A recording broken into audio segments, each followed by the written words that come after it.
with taking out a scout ship for the Dragon Army, and also coming to check on a tinkerer by the last name of Rupeldust.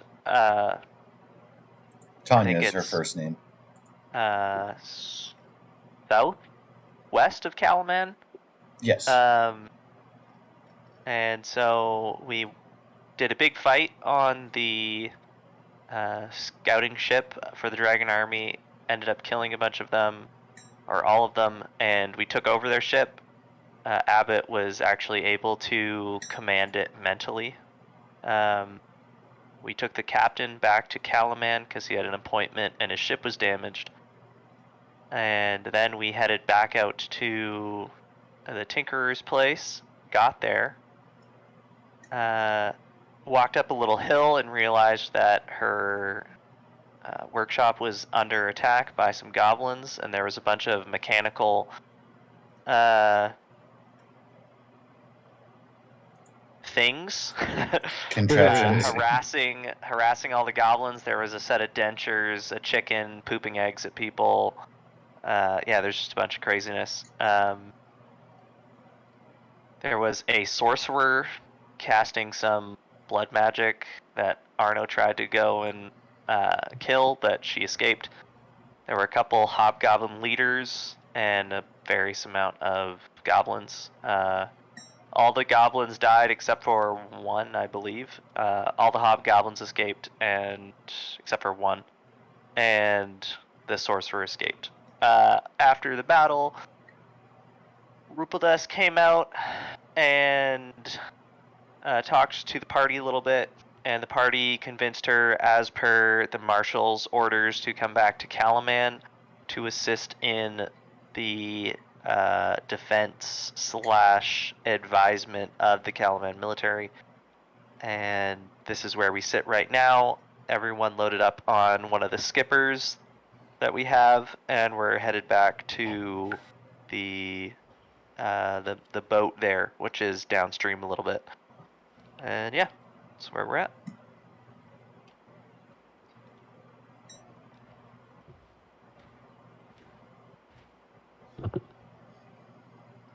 Connor, you are a god at memory things.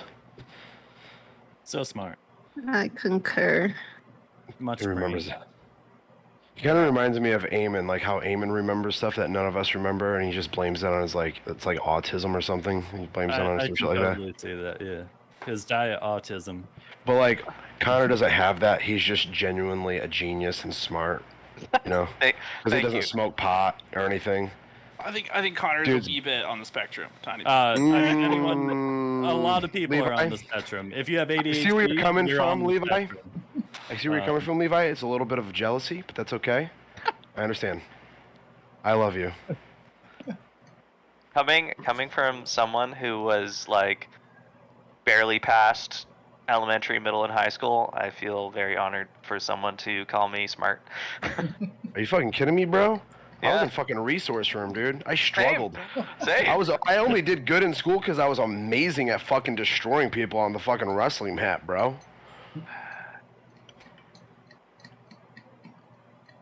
But sorry, back to D&D, my bad. Also, Kane and Kelp were on the skipper there for part of the session, or most of the session. And then they tried to get us to go down the wrong path, and we told them no. Can't trust those people, can you? I mean, there's probably like a cool +3 sword or something down there. There was a cool +3 monster. Oh yeah, which is now on the boat. Nice. Okay. Oh, well, yeah. my bad, guys. My bad. You know those like I forget what they're called, but they're like the massive balls on chains from Mario. Yeah, they have like big chain teeth chomp. and chain chomp. Yeah, that's exactly what it is. Except for Mid-Journey helped me make it a little more evil looking. But yeah, it's 100% what that is. Yeah. That's awesome. That is, yeah. Yeah, and that's Elf was where like, guys, on the there's a boat. shortcut through the woods right up here. Yeah. Why is that on the boat? Because it's her pet. It's her guard dog. She it's currently dormant. The eyes are closed and the mouth is closed, and it's actually Just completely It was smooth. actually it was assisting us in combat actually, like because some of us were so overwhelmed it was trying to like draw the attention of some of the goblins I and think it whatnot. ate one. Might have, yeah. It's friendly. It's just Yeah, just don't spike its chain into the. Oh, this should be into the normal to you. You're from Ansalon, bro. Your dogs have 6 legs. ground. Your horses not only have 4 legs, but 2 front arms like a T-Rex. Like a T-Rex. The horses So they can feed punch themselves people? hay. Uh, Eat their own carrots, you know? Maybe rescue you with its strong arm. Take my strong hand. I was waiting for it. I knew somebody would get it. all right, I guess let's turn this sucker around and get Miss Rupeldust back to Calaman. What's the name of our Alrighty. boat? You guys haven't named it yet. We haven't named it yet. What yeah. the hell did y'all do? You Well, haven't we got named the your big boat? boat, and then we have the 2 little skippers, and Okay. yeah, we just haven't named anything yet. Fair enough. It doesn't, like, tell me a name or anything, does it? No, there's nothing that comes from it. It doesn't appear to have a sentience that you've been able to connect with. It just responds to you and your will through the aether of magic-y magic. Was it? The USS Wazik. I love it so much.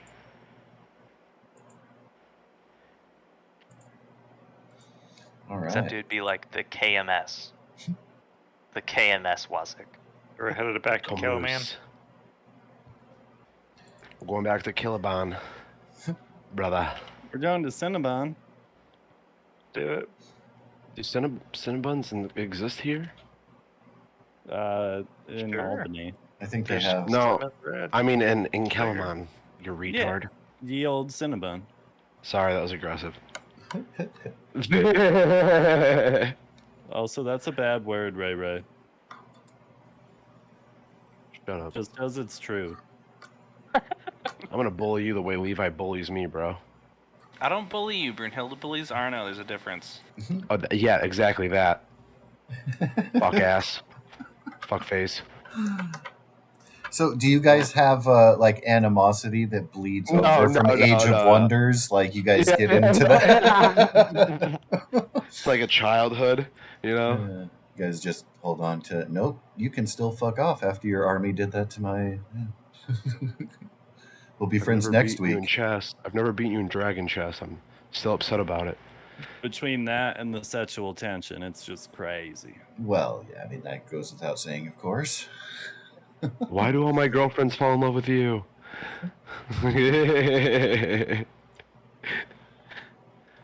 So, just along your way, you are able to kind of recap a bit with Rukeldust. Just kind of a quick breakdown. Again, she is an inventor, lives in seclusion, so as not to disturb her neighbors. Several weeks ago, a stranger in red and black armor asked to purchase her weed-clearing device, but with modifications to make it resemble a dragon. She agreed, and unbeknownst to her, was unaware that it was going to be used as a tool of war.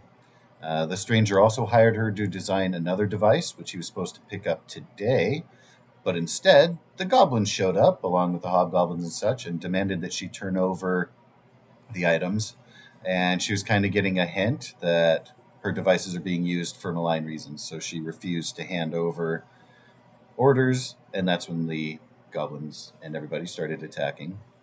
She seems to be very cheerful, happy to come with you guys to Calaman. She's very insistent upon trying out her newest invention, which was the Fargab. Did you guys get? Are you guys able to see the Fargab? Yeah. Right out of me! What's that? I'll let you try. I'll let her try it out on me. Arno will let you try out your far gab on me, or however you pronounce it, little lady. So yeah, It's it's like a little walkie-talkie. yeah, but backpack sized because yeah. I feel like I don't scare her because she has a pet that's as scary as me. You know? Oh, How tall is she? She's a halfling. she's a kinder, yeah, very small. She's Kinder, yeah, Petunia okay, yeah. sized. Oh, okay. Oh my God, Petunia! Look, you got a friend. Rukeldust does regret her weed clearing device having been misused, but doesn't seem to be dwelling on it. Seems like she's kind of already past it and moving on with life. Wow. She does, once you guys get back to your ship, realizes that they took her device and somehow took it apart, remanufactured it, and stuck it onto the boat here. So you guys can confirm this is the same boiler drac that you guys encountered in Vogler, but modified to fit into the ship. Oh, I see. The little flamethrower thing that we found on the ship. I got you. And she says, it looks like somebody has tinkered with it to make it more of a straight shot, almost like a beam of fire. So like single target, but it gives for better range than the widespread version of it. Cool. Kind of like a fire hose, literally. We did talk about the Fargab. Also, too, she knows the goblins and the commanders had referenced the Red Dragon Army. They were talking about their leader, who was a woman whose eye glows like an ember. They were also talking about taking things back to a burned village in the north. Apparently, recently they cleared out a village of a bunch of crappy people who sucked at life and took their village, and now they've been holed up there. Wait, did you say eye or eyes? Eye, singular. Okay. Because this sorcerer lady looks like she's got 2 fiery eyes. Oh, yes, no. She doesn't refer to that sorceress, no. Okay. I was like, Arno, you let the leader of the dragon army escape? No, I tried my hardest to capture her and take her alive for interrogation, but she like teleported away from me, and I couldn't pick up an idea of a direction that she could have possibly went through the forest. It's too dense. So you're saying you weren't good enough? No, Actually, what I'm saying is she got away to give me a more worthy of a challenge later on in the future, because when she saw me, she already knew that death was coming for her. Brunhilde saw what happened, and he wanted to be fancy schmancy and stuck around doing some sword flourishes instead of sprinting straight, so that's why she got away. Oh. She's doing a training arc right now to face Arno. Yeah. She's off montaging right now in the sunset. 100 push-ups, 100 sit-ups, 100-mile run.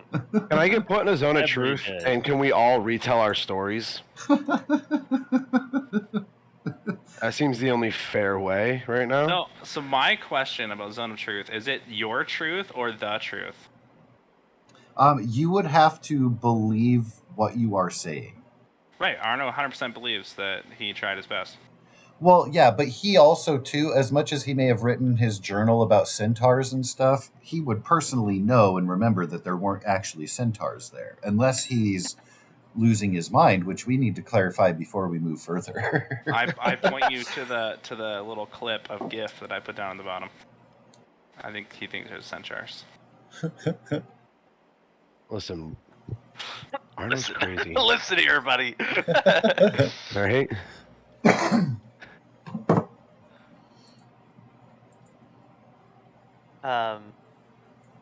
So we made it back to the big ship.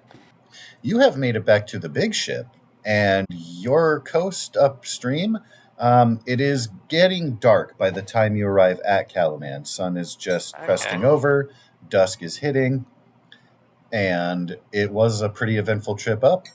You see that the barn that was smoldering has further burned down to its foundation. You also see the Kinder again. When you get pretty closer to the city, you see the Kinder that was traveling that waved at you guys, and Petunia waved back at. And he doesn't acknowledge you this time. He's just head down, trudging off, unless you guys choose to interrupt anybody. Other than that, travel is uneventful. Weather wanes a little bit, get a little bit of sprinkle, kind of clearing up now, but the clouds are coming in, so you would anticipate a wet morning. We need to make sure we get some Calaman heraldry to put on the ship, so that way the other naval vessels don't think we're part of the Dragon Army. Invaders! Yeah. So you do arrive at the docks without any harassment and without calm, although there are a lot of people who are looking in awe. But you realize when you see Captain Flint's ship, you don't see him, but you see his ship has been repaired, and you realize he must have given them the heads up that one of the Dragon Army ships has been taken over. Perfect. Okay. So yeah, seems like smooth sailing coming into dock. On a side note, I wanted to clarify, I do have on the main page there, we have not set the location in the city of Kelp's parents' business, and I don't remember exactly 100%. They sell seafood goods, right?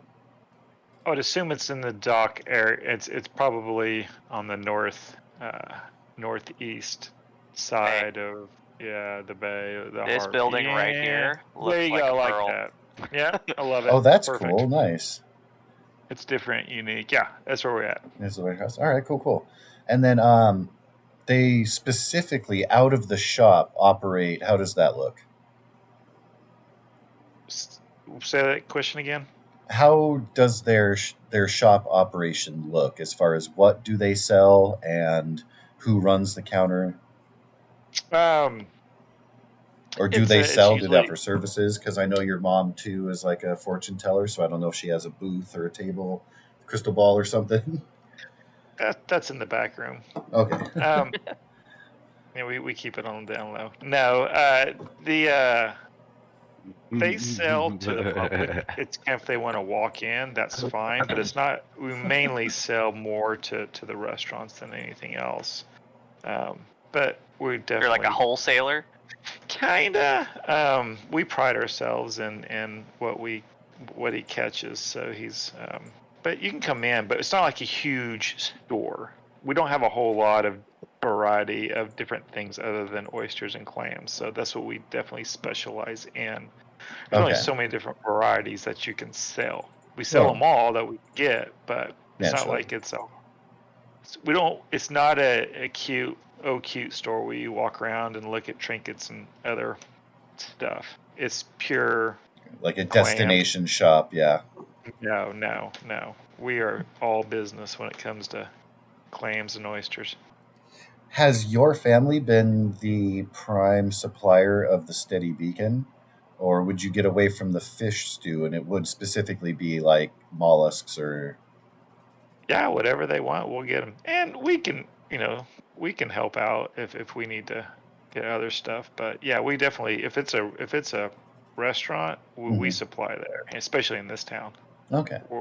We're the game. We're it in town. Oh, nice.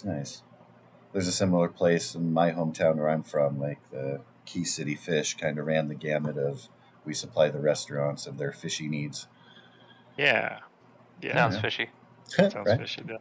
Also, I just wanted to, lend to the ether to hear that your family not only has wronged Brunhilde directly, but now indirectly by helping out the one who stole her recipe and helping her business flourish. Brunhilde was already typing there. I'm sure she's getting heated, but she probably doesn't know that yet. So, oh yeah. And of course, like come to the dark side, you guys could supply her restaurant. I don't know. They're looking for a head chef at the Black Rainbow. Take that over. Somebody's got to make that fish stew. Someday she's gonna need the best clams for one of her. If she can learn to cook it right. she can be more than happy to sell it to her. Necromantic. See, now that's a clever idea. Getting dead stuff and then reviving it to sell it again. It's so fresh. Right, yeah. And then when they get it home, it's just like, well, we must not be storing it properly. Okay. Actually, that's a great character background story where he's like, you're a fisherman and you just collect dead fish and you sell your yeah. That's actually pretty funny. Right? Yeah, there we go. All right. So I just wanted to quickly establish that. Go ahead, sir. Yeah. Are we reporting in right away, or do you guys want to check in tomorrow? What are we informing of that we? Who are we talking to again? The marshal. Mm-hmm. I guess we probably should check in right away, seeing how Rupal Dust is with us. Yeah, let's do it. I mean, why wouldn't we? Get her turned into jail. Yeah, or whatever. Probably talk to the marshal. Okay, let's do it. I go to the Black Rainbow to check on my goat and goose. So you guys were talking to me. I'm sorry I didn't hear. I just knocked over a bottle of water on my desk. Okay. You're all good. Kind of setting up the arrival plans here in Calaman. There was a proposal to take Rupal Dust over to the castle to confer with Marshal Vendry. Petunia is heading back to the Rainbow to check on her livestock. And they are very happy to see you and very, very hungry. They have missed you all day. And they're letting you know that. Very excitedly. I give them a feast.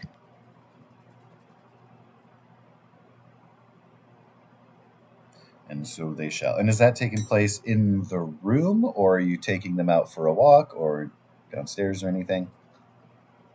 I take them outside. Yeah. Give them some fresh air. Yeah, we can go for a walk around the city. Alrighty. It is definitely quieting down as things are getting darker. There are a couple places that stay open all the time. Anywhere that serves alcohol probably doesn't actually officially close ever. Always somebody to pour out of the tap. But besides that, business is definitely closed up. You guys coming into the docks, it's definitely quieted down. Those who are there are finishing up or part of night patrol.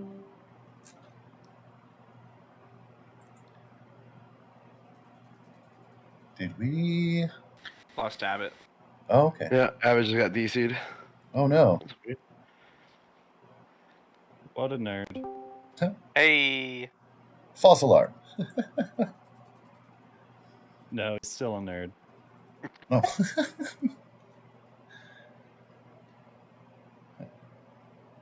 I just look around at a bunch of adults playing make-believe, and I'm like, yeah, he's a nerd.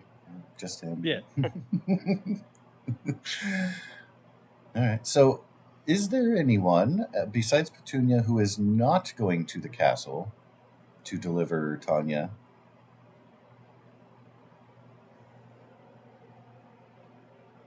No, I'm gonna go. All right. You guys will, at the gates there, pass Calf, who is, again, usually stationed there. He gives a very subtle, silent nod to Arno with wide eyes. Kind of like nodding, like, hey, remember our appointment. Arno, you did have an invitation for this evening for yourself and Abbott and any other non-do-gooder types like stuffy knight types to join the combat league. Oh, hell yeah. You already know I'm going. Right. I'm stretching, limbering up, warming up. Darrett! Where's Darrett? We need to practice. So, this is no time to practice kissing with Darrett. So you're just mad because I'm more beautiful than you. It's okay. Well, yeah, you would be too if you looked like me. Shit. Maybe it's Maybelline. So Kef does not escort you this time, since you guys have been to the castle a couple times, generally know your way around, and the way to make it to Marshal Vendry's office. And when you arrive, she sees you through the door and waves you in. Still burning that midnight oil, I see. She 2 gold sighs. pay up. It never ends. Says, "Oh, 2 gold. Pray tell what for?" 2 gold, a combat. Yeah, we did 2 combats. You need to check your math there, Brunhilde. She prepaid one of them. Are you sure? Yeah. Okay. Because we got 7. I got 7 gold from her, so that was 5 plus 2. She prepaid with combat. She anticipated that you would encounter difficulty, Be at particularly least with one the river combat. raid. Like that is for sure. She wasn't sure about how Tanya would fare. Jacques, don't be telling Brunhilde to run no business. I just had to check your map. She says, "So tell me more." And then, "Oh, is that Tanya? Did you find her?" And she gets up from her desk. "Long time no see." And they share a quick hug. "So tell me, what happened? Rumors are you've got yourselves a new ship?" Yes, we, with the help of the captain, dispatched roughly 20-something soldiers and took over this Dragon Army ship. We also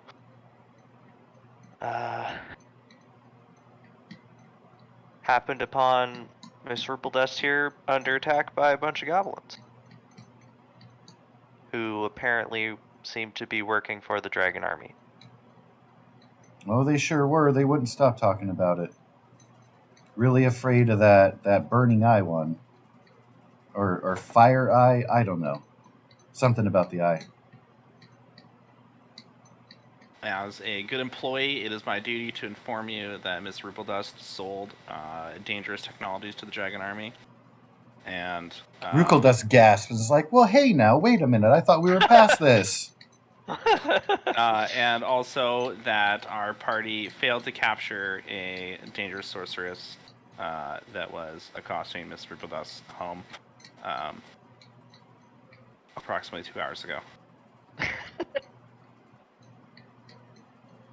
She vanished into the woods as our companion Arno here was chasing her. Well, we're bound to Stop. see her again. I've got scouts all over the place. I haven't heard the ones in the northeast. I sent a couple to check out the army camp. Might send you guys out, actually. Follow up, see if you can track them down. But, well, I'll have Derek come and talk to you in the morning. And she looks over. Is that, Now, is Petunia sharing that out loud with anybody, or is she just reminding the party that Rukeldust had... I'm so excited. Just reminding. Yeah. There's room on Sunday or Sunday. Sorry, one of my friends just stepped over and he's asking me what setting we're playing. And Josh, Adam says hi. I assume that's for Abbott, Josh, because I don't know Adam. Yeah. I mean, I'll tell him hi anyway. I mean, if he knows D&D, he seems cool already. Oh yeah. Everyone say hi to hi Adam. You know those Adam. the tavern drinks I sent you? Those like 4 sheets of like paper that were. He's the guy that did them. Like the Dab Nabbit Doppelbock, the combo gooch juice, and all that stuff. Are you speaking to me, the I'm speaking of GM? 2.0. Yes. Did I receive? I don't think I received that document, sir.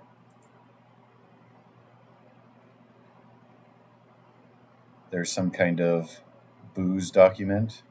There is the Drinks of Faerun one that I posted into. Actually, I think that's in Storm King, but I don't think I received a booze document from you. Is Arno Stone also with us? Is he here to Oh, report cool. Oh, yeah. his failure or what? Well, oh no, Arno Stone's training. He's relaxing, but he's like limbering up and getting himself ready for the activities that the night is gonna bring. That's awesome. Document now received. I think I did mention that, or maybe that was earlier. That she killed your hostage? Yeah, I think You that was mentioned earlier. it You were when we telling were Steve talking that. in the background and stuff. Yeah, Right. recappy things. It has not yet been Um, stated, but I mean, if you want to harass her further after she just lost her home, whatever. I don't think It's it's not super really necessary. lost. Like, there's other people we can capture and talk to.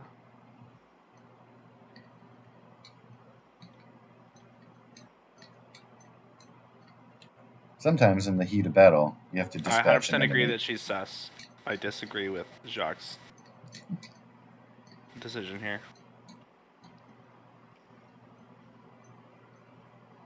Rugula speaks up. Hey, am I on trial here or something?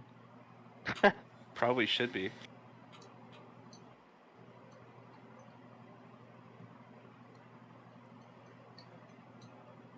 She said, "Go ahead."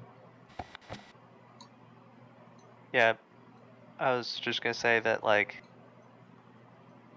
Jacques kind of like upset that she killed this goblin, but she also, her house was under attack, and so maybe she wanted a little bit of self-revenge. I don't know. So he's not too worried about it. Like, it's Or maybe she sold maybe a few other things that she doesn't want anyone to know about because they were way worse than a fake dragon.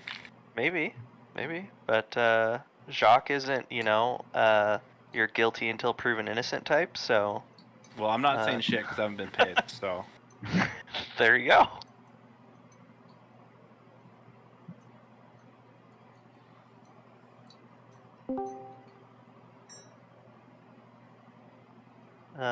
Yeah. So I think Jacques just kind of,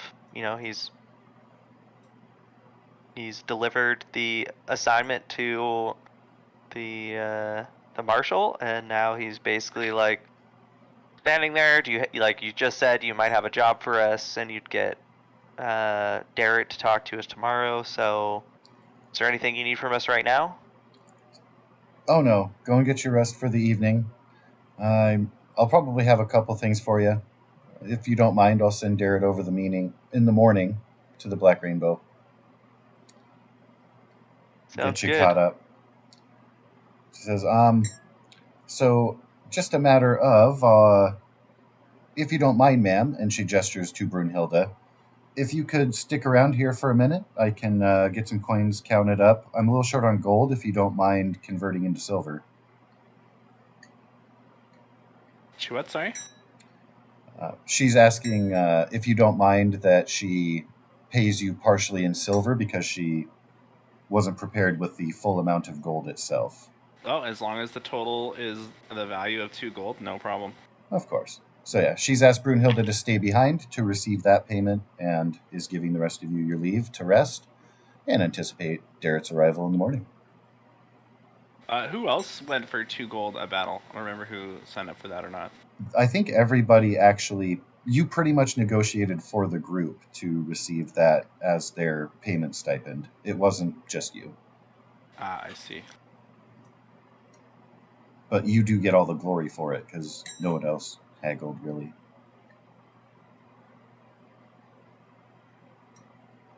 Jock's not here for the money. Just here for letting criminals go. If I don't think they're a criminal, then they're not a criminal. I suppose you're entitled to your wrong opinions again. Thank you very much. Appreciate that.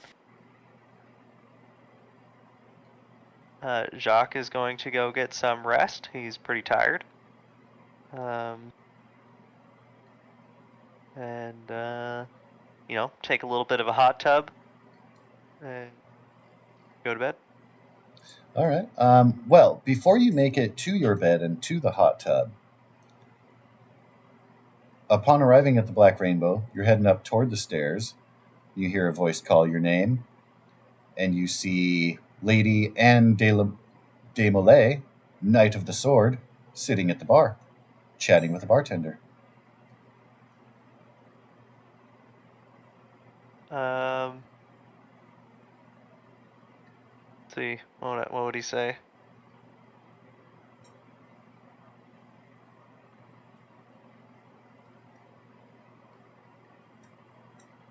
I don't know. Some sort of like by my stars or something like that, but not exactly that. By the 3 moons. Yeah, yeah, by the 3 moons of Crid. Yeah, and he'll walk over and chat to his old friend. All right. I will let you get into that chat as others are arriving at the Black Rainbow. But is there anyone who is not going back to the Black Rainbow after leaving the castle? And yes, I'm bearing in mind Brunhilde is currently being held up. Arno Stone's. Well, I don't even think I went to the castle. If I knew, if he was, if I knew that the fights were taking place tonight, I would have just made my way to Darrett and went and searched for him. If he's at the castle, then then I'm here. So Darrett is currently sleeping in the castle upstairs. What time is it? Closing on dusk. Nightfall is closing out. How old is he? 20? Seems about. A little too young to be sleeping in. I'm gonna go wake him up. It's nighttime, and he's been pretty busy training troops and writing, teaching regiments and stuff, so. All right. You're welcome to go wake him up. I'm just letting you know as far as your mental assessment, like, oh yeah, no, he has been pretty busy lately.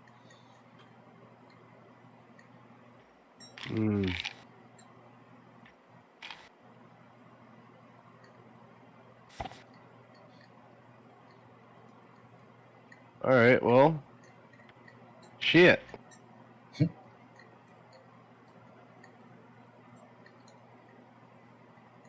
I would just go to like the barracks where like the soldiers are and stretch, limber, just fight my shadow with my sword, Okay. That is also conveniently upstairs, although not right next to Darrett's bed, but yeah, there's a clear area. Be able to stretch while you're here in the castle, waiting for things to clear up and nightfall to get closer. You do know that things won't be happening at the Black Rainbow's basement until solidly after dark. And as long as Calf is on guard shift, of course, he won't be there, so chances are probably work somewhere around that. Might be able to confer with him for details, but he did kind of give you the nod of, hey, what's up? We have secrets together. Yeah, if we'll say it's like 7 p.m. It's like kind of dusk, right? Oh, later. Like the sunset even is coloring off into darkness. Like 9 o'clock? Yeah, probably ish. All right, so I got about an hour and a half to train and limber up before I got to make my way. I feel like stuff Roughly, either probably about 11, Certainly. People are really asleep, but the sinners are still awake. So once the office itself is clear, Marshal Vendry says, I received a report. You should have told me it was this serious. I would not have told you to file paperwork over an accusation like this. I have made no accusations. I have just submitted my witness to some suspicious behaviors. Well, if one is going to draw conclusions from it or assumptions, there's definitely an unspoken accusation.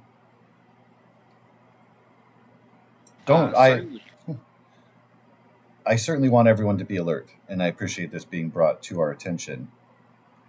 Well, After the course of today, have you continued to observe strange, suspicious behavior from that green friend of yours or any of your other companions? the green friend let a highly dangerous foe escape, and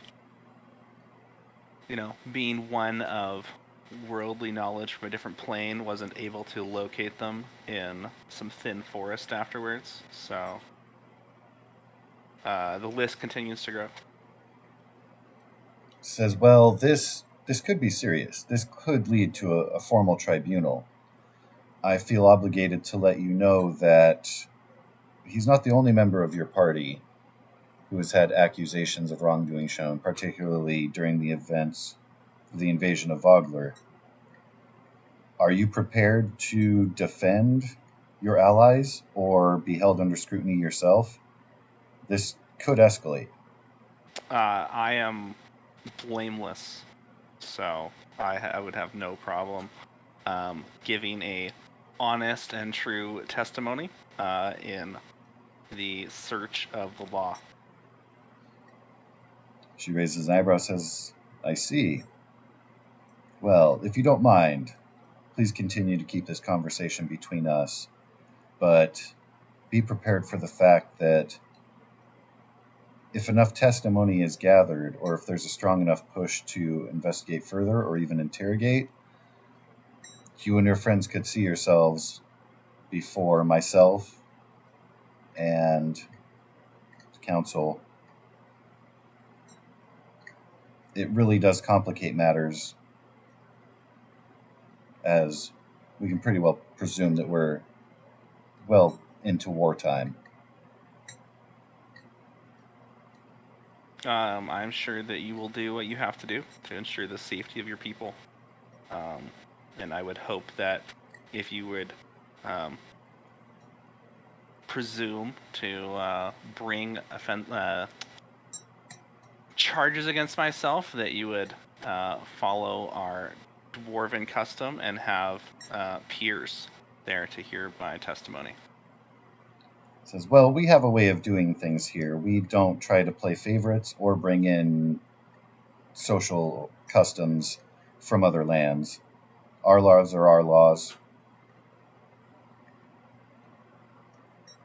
Well, I can assure you that I have broken no laws in your lands.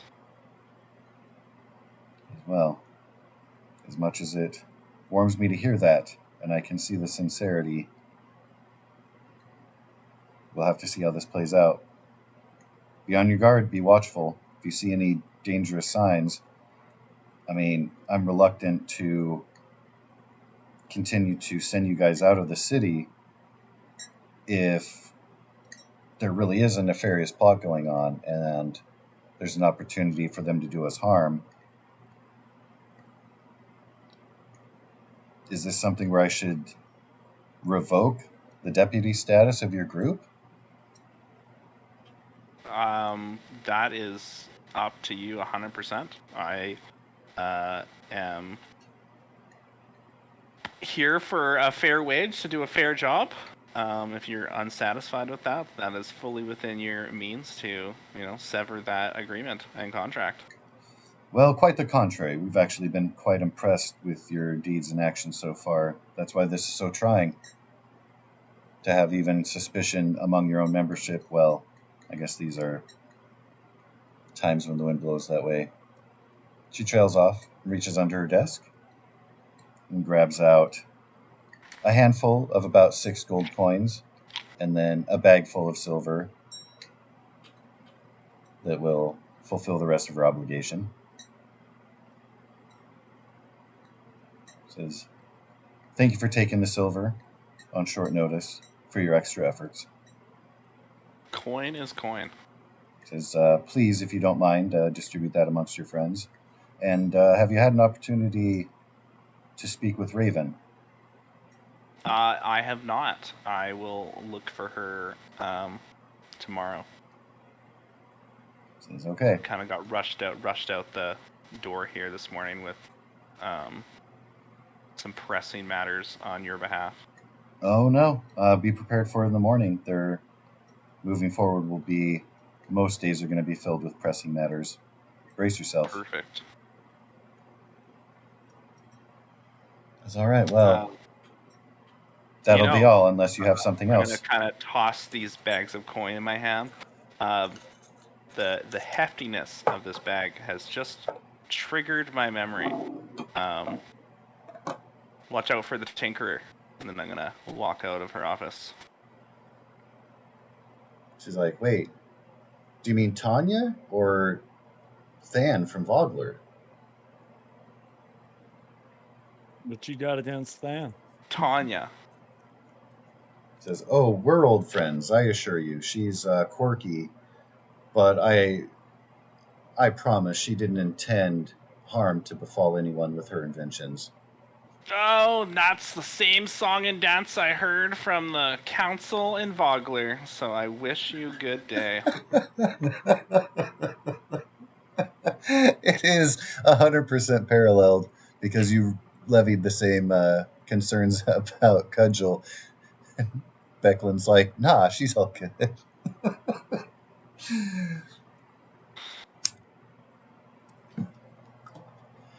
All right, with a good day wished, we do know Jacques, Petunia headed to the Black Rainbow. Looks like Kelp is making a visit over there. Maybe not staying at home with the parents. No, they just put me to work. Oh, fair. As long as you have free room and board, why not? Well, yeah, and they don't pay me. They just make me do shit. So no. Right, yeah. Well, you do get hugs. I do get hugs, and they do give me inspiration. So I might have to swing by and get my a little inspiration before we head off somewhere. I don't. All right. And for what are Kane and Abbott up to as the night's coming down to a close?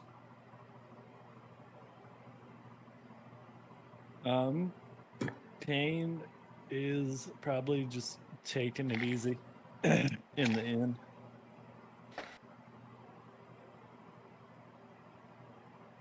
Kane, you are taking it so easy you can have 1 gold and 10 silver pieces when I walk by you.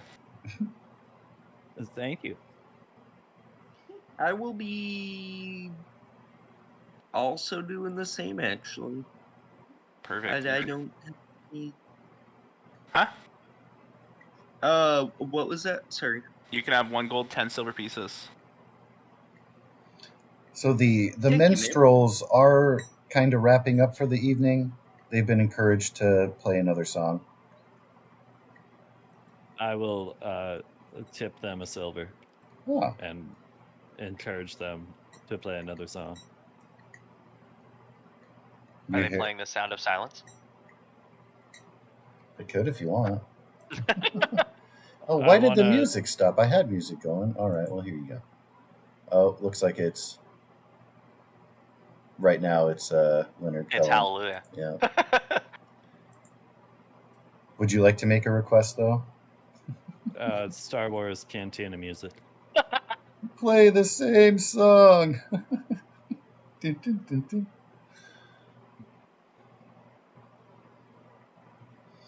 All right. Well, it is a nice festive thing there. How long is Arno going to be just kind of at the castle in his own space there for the next couple hours-ish? Yeah, if it's 9, I would probably stop around 10:30. Like, put some of my stuff away and then head out. Okay. Stealthfully. All right. I'm going to put Arno on the band stage, at least as token, because he's not technically there with you guys. So Jacques, Lady Anne de Malay, at the bar, has waved you over. By the 3 moons, indeed. It is a pleasure to see you. And she stands up for she stands up for a nightly embrace. Yes. I will some bro oblige. Hugs. Yeah. She says, well, I've been on the trail trying to find Sir Rogers, and the trail led me here. You know, the bartender has the same name as you? Yeah. I didn't actually, but now that you mention it. He kind of, having overheard that, he steps forward. Well met, sir. I do hear good things. About? Well, as soon as the lady here heard that we had the same name, she just started to go off and talk about how we weren't alike. Most respectively, of course. Well, my name is more of a title than an actual last name. Says, what title does Jacques have? No, the De La Rose part. Says, we don't share that. Oh, okay. I thought they had the same last name. Okay. No, they're both named Jacques. I see. Okay. His last name is Dayspring. Dayspring. Okay. All right. Well then, now that I know what he's talking about, I'll be like, yeah.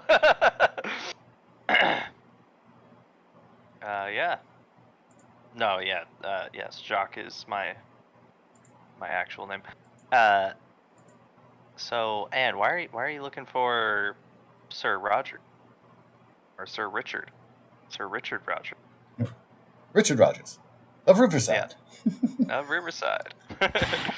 He up and disappeared. He was supposed to meet me, gosh, a couple months ago. And he never showed. And I traveled here. Jacques, Mr. Dayspring, rather, if you will, informed me that they actually have his belongings in a crate because he had left a note. Said if anybody came looking for him, he is gone to find his lost love. And he left enough gold to pay his tab for his room and board and just disappeared. Jacques, you may make an insight check if you like. Sure. Jacques like, what? Petunia is up in the hot tub, tubbing. Brunhilde's going to bed. So you remember when you were very young, in the town of Hargoth, which is west of Jacques' home, Richard Rogers had hit it off with a barmaiden there named Cephala. And he always talked about her. No matter what inn you went to, he always talked about how none of them were her, and etc. As soon as she says lost love, that's the image you got. Okay. I'm like, yeah, I know this lady. Flaxen-haired elvish woman, down on her luck, rebuilding life. Also, side note, as you trigger that memory, you realize you hadn't recognized him before, but with the funeral so fresh, that night was the first time you saw Ispin, and he was playing music there. Kind of like karaoke almost, buddying up with the minstrels there. And you never, it wasn't anything where you actually spoke or anything, but thinking of that inn, you realize, oh, holy crap, I had seen Ispin before. He was there that night too. Okay, time out. Is this over in Hargoth?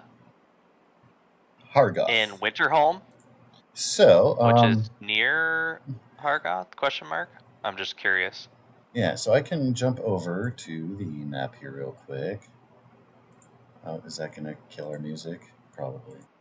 Apologies. So, on the side there where you've got Coastland, you have Hargoth. Oh, Hargoth. Yeah. To the west of Jacques' picture there. Yeah, that's like the big main city. Okay, yep.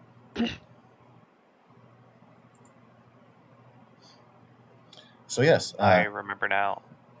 Okay. She says, it looks to me like he's unofficially retired, and he always talked about when he did go out, he didn't want the ceremony. He wanted to quietly, find his cottage in the woods and raise a family, and we always kind of laughed. Couldn't see him putting down the sword, but And she gestures to the Definitely bartender. not. Yeah. I don't know. I suppose, being as that he was your mentor, his belongings would go to you? And she says that question marky.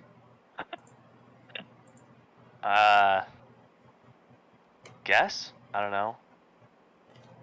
Do I remember if he had any, like, family or anything like that? He did not. His parents were long gone. He had... Never had any He kids? mentioned cousins, but they lived far away. They had traveled far away when you guys were young. He mentioned about that as being in the past when you were around him, so... Right. With the exception of a distant clan somewhere, not at all. Actually, he never said it, but you always kind of figured that he saw you as the son he never had. Oh, okay. All right. Sure. I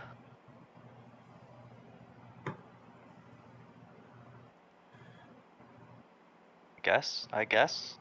Sure, yeah. But why are you looking for him? He was supposed to meet me. You don't know why? You didn't say why? He didn't. There was nothing. Interesting. He wasn't, I mean, he wasn't flaky. He always stuck to his commitments. So as much as, unless the perfect time happened for him to catch the whim and jet out, maybe he saw the window and took it. Maybe there's a letter in his belongings or something. Says, well, yeah, the letter that was left just said, I'm off to find my lost love. Oh, I see. I presume that he knew that I would find it.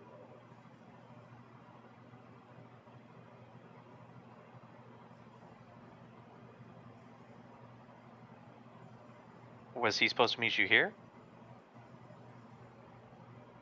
Oh no, we were supposed to meet on the road south of here.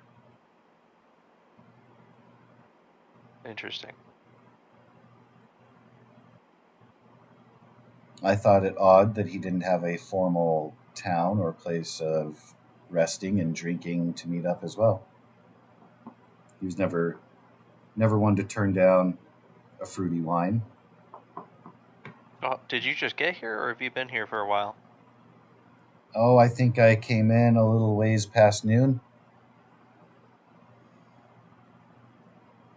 And you were supposed to meet him just south of here 2 months ago?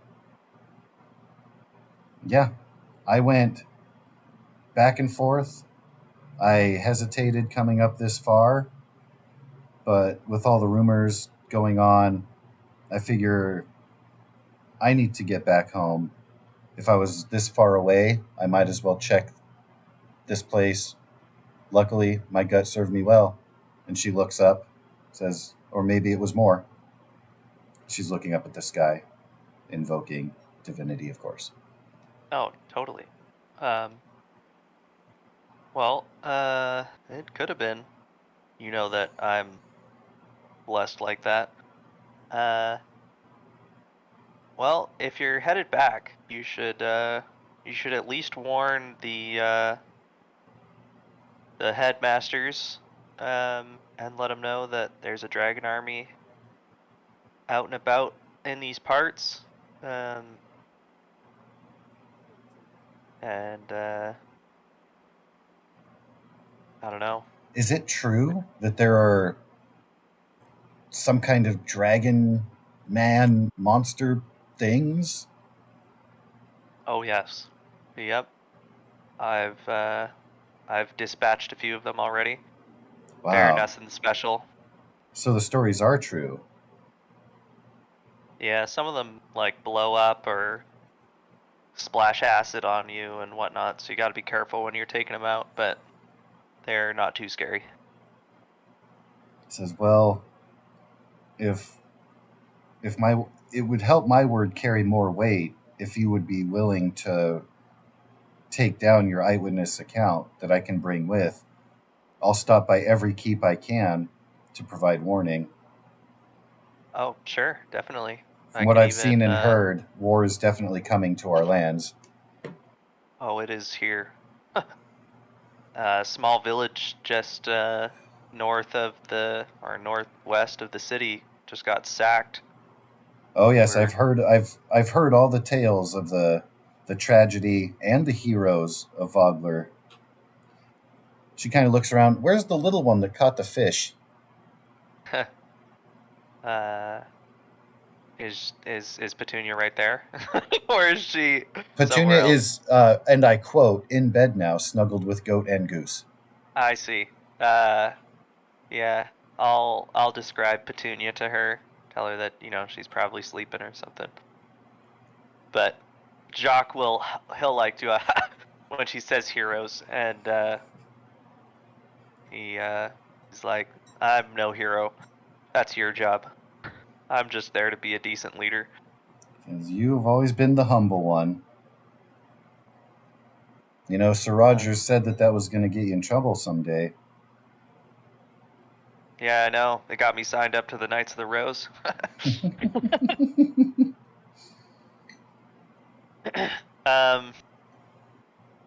Yeah. I'll pull out the 3 nightly dog tags of those knights that we found on the road. Yes. And I'll give them to her to take back to the I guess the stronghold or whatnot. I'll say I found these guys at the edge, coming into Vogler, so I'm sure that, and I'll name the Solamnic keep that would be closest to that. I'll guess that these guys were from there, and say that, well, they'd probably like to know that some of their guys have perished. Says, oh yes, and she takes the heraldic emblems from you. She says, oh no, not Sir Lorik. He had a lot of potential, that one. Good kid. That would have been a simple escort mission. He wouldn't have been put on war duty yet. They got, their caravan got sacked by some of those Draconians. Oh, jeez. Yeah, they were outnumbered. I mean, when I got there, 2-1. But, I don't know, maybe they were a little green. And you made them pay? Made most of them pay. One of them got away. Good. Cheers to that, and she holds up her glass. You realize that Mr. Dayspring has filled a flagon and has put it in front of you without interrupting your conversation. I'll smell it, see what it is. It's the house ale. Nothing funny. The house ale. Okay. Nothing fancy, nothing funny, though. I will cheers her in honor of these guys. What else? Well, son, would you like to see what's in the crate? I've got it in the back here. Sure. Yeah, one of you want to give me a hand? It's a heavy bugger. Bugger. Yeah, sure. Help them out. All right. What used to hold, you assume, fruit or fish, some kind of market goods, a battered old crate, he pulls out, opens up the lid to face it toward you. You see one full set of Solamnic plate armor. You see his trusty lance, which is not collapsible? A jousting. Right. It's not a jousting lance. He used one, again, that was more sword-like, but he preferred the piercing rather than slashing and stuff and the jabbing. And he fancied himself a jouster, so he claimed it would give him good practice. So it's it would be the equivalent of a long sword, but is a lance, does piercing, if that makes sense. In addition, there is his ring, which is in the shape of a rose, of course, bearing the nut of the rose, such. There is a saddle, and his book, which he was writing as much as he could about the origins of the Solamnic Knights. And from the look of the book, it's almost full. Looks like he made pretty good progress, but it is not finished. Okay.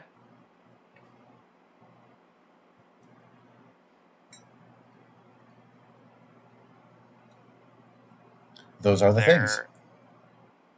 Okay. And the letter you guys found in this crate?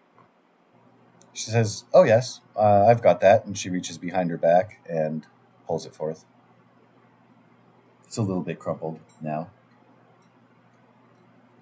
And it is, as she describes, she certainly paraphrased, but you recognize his penmanship. Okay.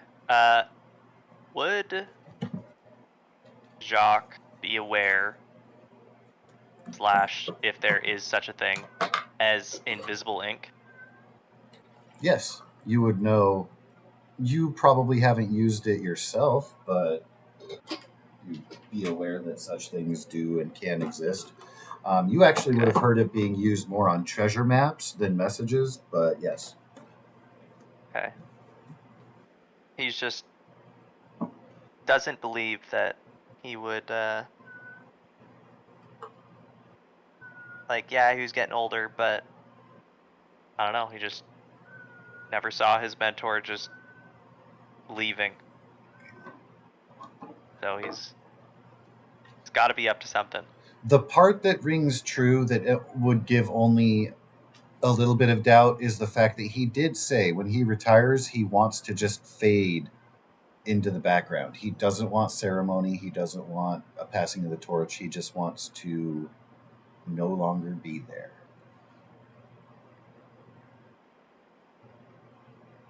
Okay.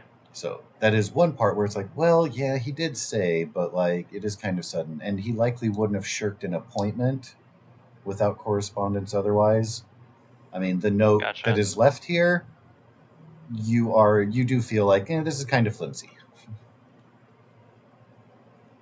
Okay. At the best, maybe a little inconsiderate. Okay.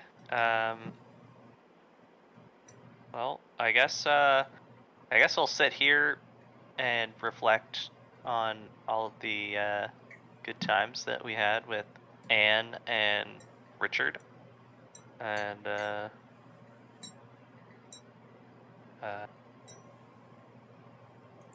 lot of the remember the time. Yeah, a lot of that. Probably get something to eat.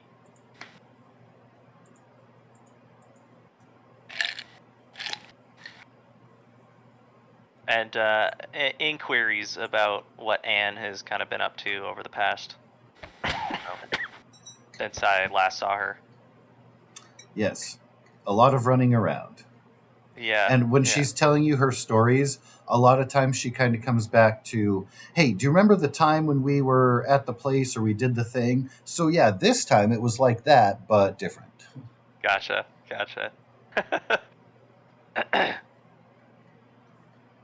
Awesome. Cool. Okay, out of character. Can you re-describe what this weapon looks like? I'm confused. So yeah, it's essentially if you were to take a lance and just shrink it down into longsword size. Okay. So it's like a spear almost. Almost, yeah. Okay. But it does have all of the things. It is just a tiny lance. The way that the handle works and everything else and the style, the way that he used it was like a rapier, but not with defensive flair, very still aggressive and attacky. And he kind of had a hit and run tactic and kind of dash in and dash out with it.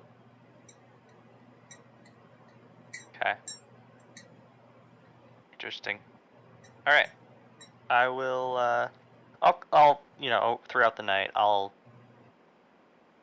take a look at his gear and I'll close the chest, and as once the conversation like wraps up and whatnot, I'll offer to buy her room and whatnot for the night, and because she'll be doing me a favor heading back and warning everyone, so might as well give her a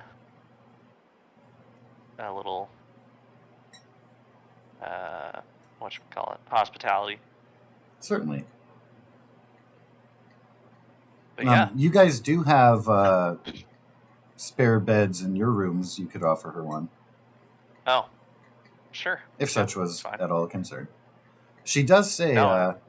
She says, you know, you're going to look pretty good in that armor. Don't I always look good? And I'll like twirl my mustache. She says, you any better on a horse yet? Yeah. I feel like I've definitely gotten more proficient for sure. I know back in the old days I would fall off all the time, but now I think I'm pretty steady. She leans forward. She says, you know I greased your saddle, right? And starts chuckling, and then starts laughing. And then she looks at your face and starts laughing more. So for all these years, you had no idea. Like, you just thought that you weren't getting it and just had bad balance. But it made you better because you put so much more focus into it and had to fight against the condition there. The slippery saddles. Mm-hmm. Unbelievable. And here, I thought I was nice. You were nice to me the whole time. Unbelievable. Says, hey, if you've gotten better, I bet you're alive because of me. That's true.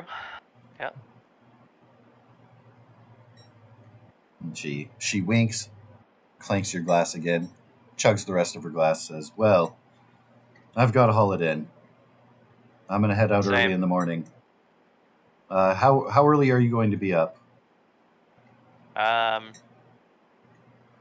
Well, we're probably going out on a mission again tomorrow, so I don't know, sunrise. Says, all right. Well, I'll be down here, packed and ready. I just need to get that letter before I go. Okay. I will work on that before I go to bed. Says, all right. Well, Jacques, evening. Good night to you. Barton says, good night, lass.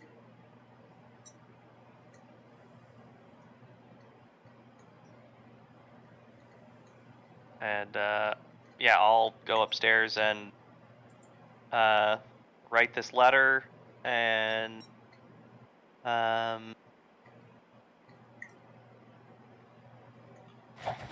I'll see if I can draw on the back side of the letter or another sheet of paper or something the draconians that I've fought and what they do. Ooh, very when nice. they die, stuff like that, and I can or hopefully draw a decent picture of what they look like, as well as a formal letter. Yeah, absolutely. Do you have a relevant skill besides like performance that would lend toward the production of this document? Art and word and flair? I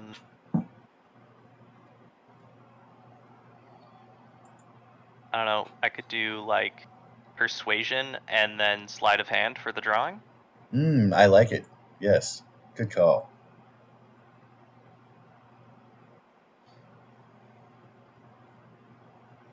Nice. Beautiful. If you can just get Petunia to sign it, she'll have a goal completed. But she's sleeping. So, with that being done, good deal. Awesome.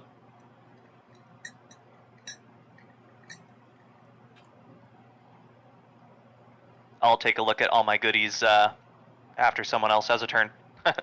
Certainly.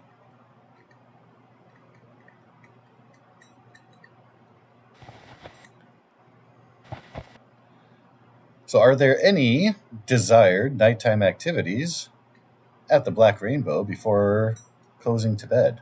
We do know Brunhilde headed straight up. I would actually, Arno would actually stop around 10 because it just came to his mind that maybe Brunhilde wants to take part and win some money. She's always down for money. Okay. And I would go find her. Well, she's always down for earned money. Aye. And it's something that she gets to earn because she's putting herself in the pit. Let's go. And so Abbott had directly an invitation in addition to Arno. Arno was given leeway to invite others, but was told no do-gooder types. As soon as he started talking about the night, he's like, oh, I'd love to see him in the arena, but we want to keep this secret, and we don't want anybody who has any stuffy moral convictions to get in the way of our fun here. So he's kind of like, hey, don't bring cops to our party. What are you thinking? I wasn't thinking. I made a whoopsie. Whoopsie. But yeah. So I don't know if Abbott was accompanying him. When you do get back to the Black Rainbow, you don't see Brunhilde because she has headed up to bed.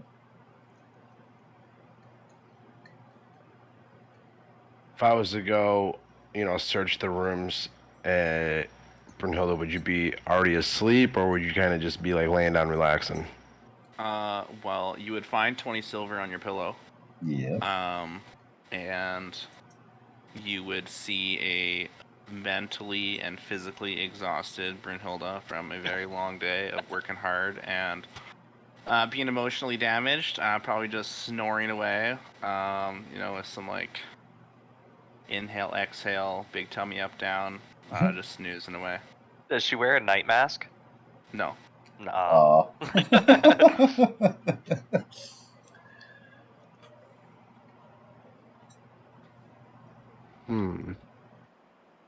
I think I would gently shake.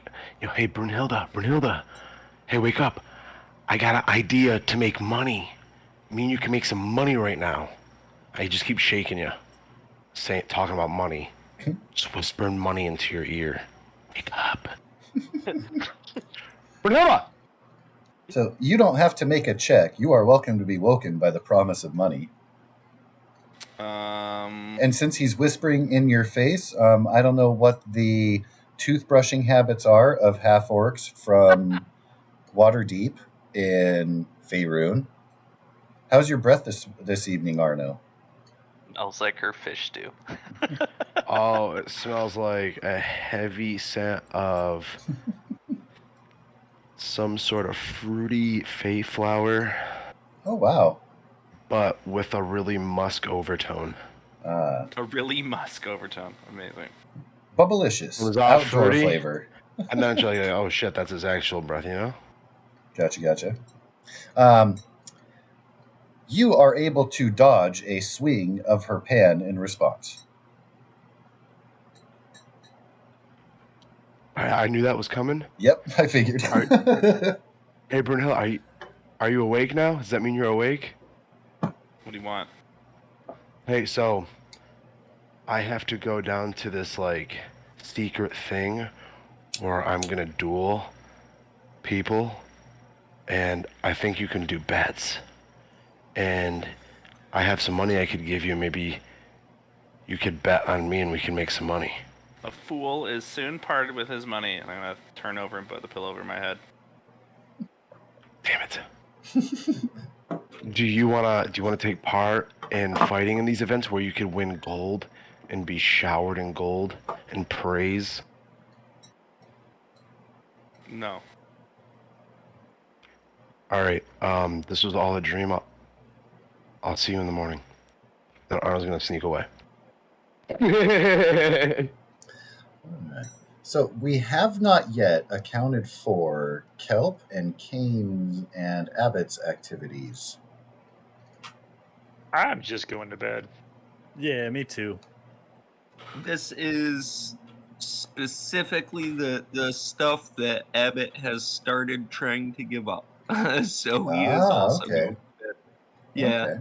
Very good. If it was some other sort of hooliganism, like a midnight graffiti, I'd be all about that shit. Abbott, you did get 2 gold pieces. Oh, I forgot kelp. You what now? Did you forget or did you omit? No, I forgot. Kelp, you got 20 silver. Sorry, my bad. 20 silver? Hey, gold's cool. He's a fish. He only gets like half of that. That's your hazard pay for the day. What's wrong with the fish? Arno also would assume that Abbott's gonna come to this, and if he doesn't show like 15 minutes before, like I feel like I would be going in. I don't know what I would just go in without him. Fuck him, bitch. Love you, bro.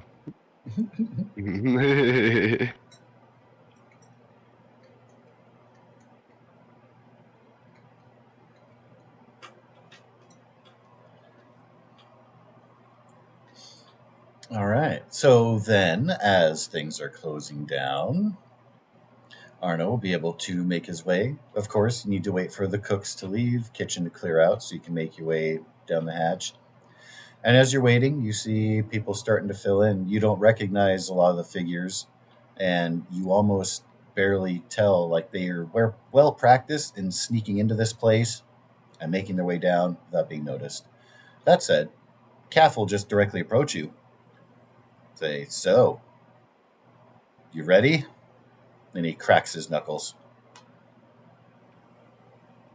Arno would like look down at his hands and see that they're like baking with excitement. He's like, do I fight first? Says, oh yes, that's the last rule, if you recall. Oh. Get ready to witness greatness. Let's head on down. Is everybody ready to witness greatness? I'm going to delete Abbott's token there.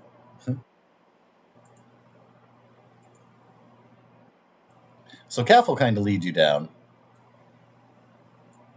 Oh, Petunia's not ready to witness. That's okay. Mm-hmm. Yeah. She was cuddled up, goose and goat.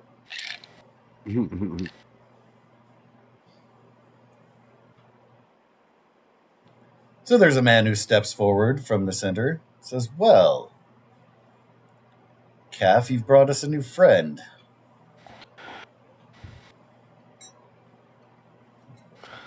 Yeah, Arnold would just kind of step out and just look around.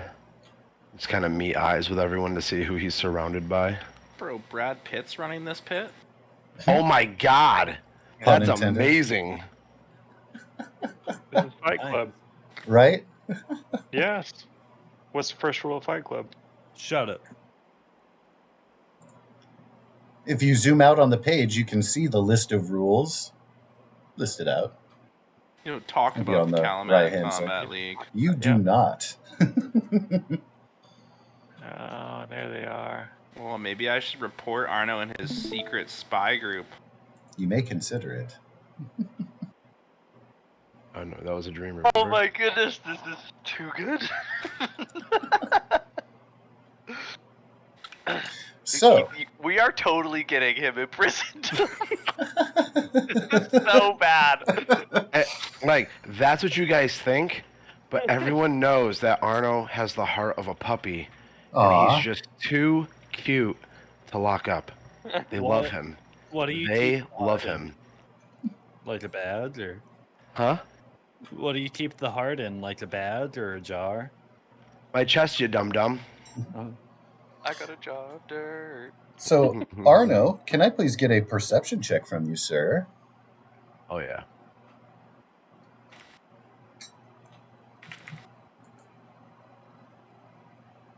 Rolling. Okay, so you see, you're like, wait, is that Brunhilde? Oh, no, that's the armorer. And then you look around. Yes, there is an old man who appears to be sitting on the back of a turtle. You see a very tall and muscular, looks like a bare knuckle boxer type. There's a walrus person. like a humanoid walrus. You have never seen anything like that before. He's pretty intimidating, has white hair. For what you can tell, he looks aged. There's a lot of scars on his body. Okay. You will be familiar with Vavur. Oh, shit. Oh, shit, indeed. And then you thought you saw Kane in bed. You see Kane holding a mason shield sitting on a bench nearby. He also has a haircut. Like the guy that's been hanging out with us? Yes, your friend, who is the magic user Kane, is now holding, well, he's not holding the shield up, but he's sitting on the bench with the shield next to him, and he is holding the mace, and it looks like he just got a haircut. Okay. Someone has some secrets. He's a doppelganger. Out of game, Kane is 100% still sleeping in bed upstairs. Okay. Okay. But that's what Arno sees. Well, you know. Calf says... I've seen worse, right? Calf says, all right, Tyrannus, let's get on with it. Show the newbie the ropes. And he walks over to take a good vantage point. And so Tyrannus breaks down the rules. He's very dramatic, turning as he speaks, making eye contact with people. Everybody kind of hoots and hollers at certain points. And then he looks over and says, well, Miss Hammerstrike, if you will. And he turns to look at you, Arno. Says, our gatekeeper here has managed to scare off the last 3 recruits we brought in. Maybe you'll do better. And he hops over the edge of the railing, just as Cadmos hops over and circles into the ring. Is this lady wearing greaves, or does she have metal legs?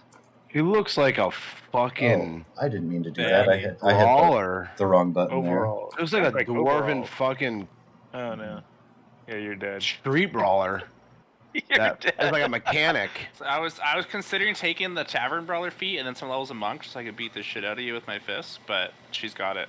She's got it. Does she work on machines in her spare time? She's the armorer of Calaman, one of the 2 dwarves that are... Yeah, so she's perpetually ripped and bends metal all day. Sweet. Also, she has no weapon. She's bare-knuckling it. Do we roll initiative? Is this like a no weapons ring, or do people use weapons? It's up to you. But there is a rule that if someone says stop or goes limp or taps out, the fight is over. So, you presume that means that you're not supposed to be fatal. Yeah. I'm not looking to kill Hopefully take the blue nobody. pill.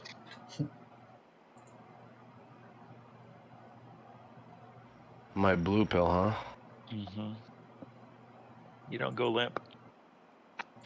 Your performance pill. We'll see. I'm worried about you. We're about to find out. Today's sponsor in the pit. It's the Alice. Oh, no. Ask your apothecary if it's right for you.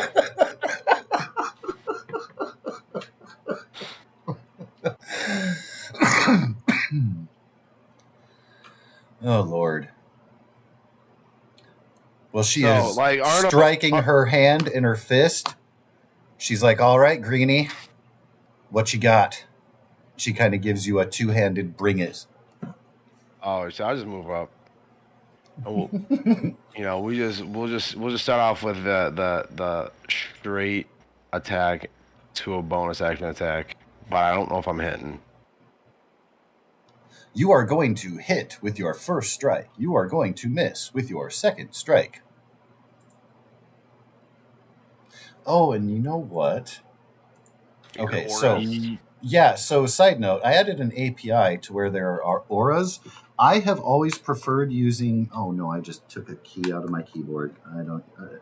What is this stuck on? I just pulled 2 keys on my keyboard. Trying to Don't you like love pull that, it bro? forward. Well, because I don't have my light on, it's getting dark, so I just wanted to see my backspace button. Because so I favor the red ring for hit points as opposed to the green ring, which is the default for the cool aura thingy. What's it? And for Arno, I've already got everybody's characters done, but I put Arno's character here before having done that in recent memory. So please pardon me, Arno, while you disappear, and I bring you back.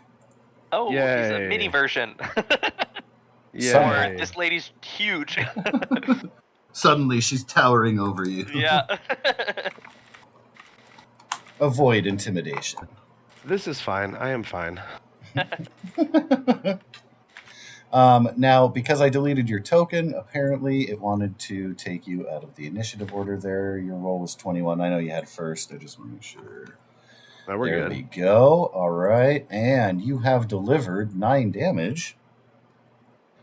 Now, are you cutting with force? Are you using the backside of your blade and bludgeoning? Oh, Are you pulling your punches at all, or just full force? No, I'm here to show off. All so right. There's blood. But I'm not trying to like maim or disfigure her. Oh, sure, yeah. He stepped into the pit.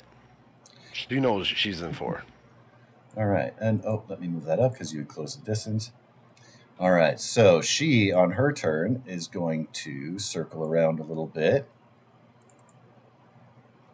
And she's going to take a jab.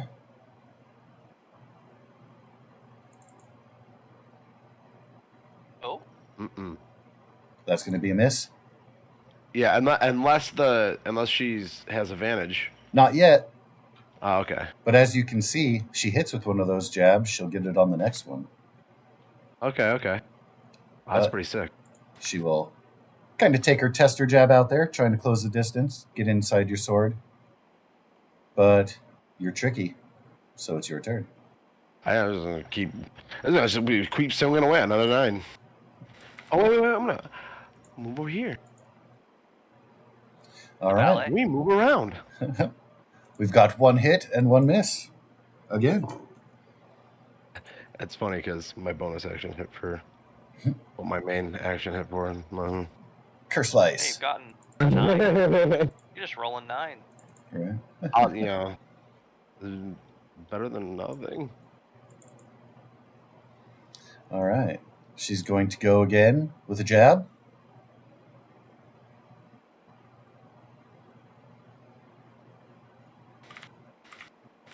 I feel like this lady's a disappointment. She's the first entry level kind of gatekeeper person. Mm. Also, she wasn't prepared for Arno Stone's awesome wielding style and armor class of 19. Now I got a question because she has no weapon. Can I still use like my disarming attack on her just to roll more damage? No, unless you're revoking what you said about maiming, because then your disarm will be a literal attempt. Disarming.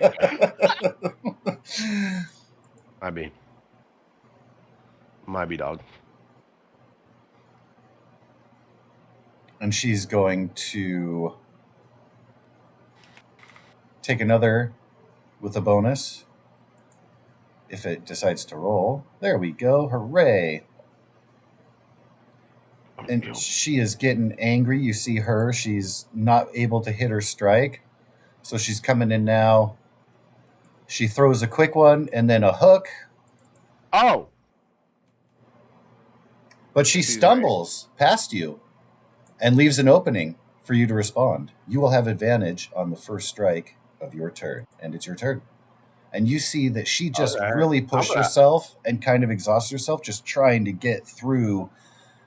And you just move too pretty. As well. Oh, wow. So, 11, 17.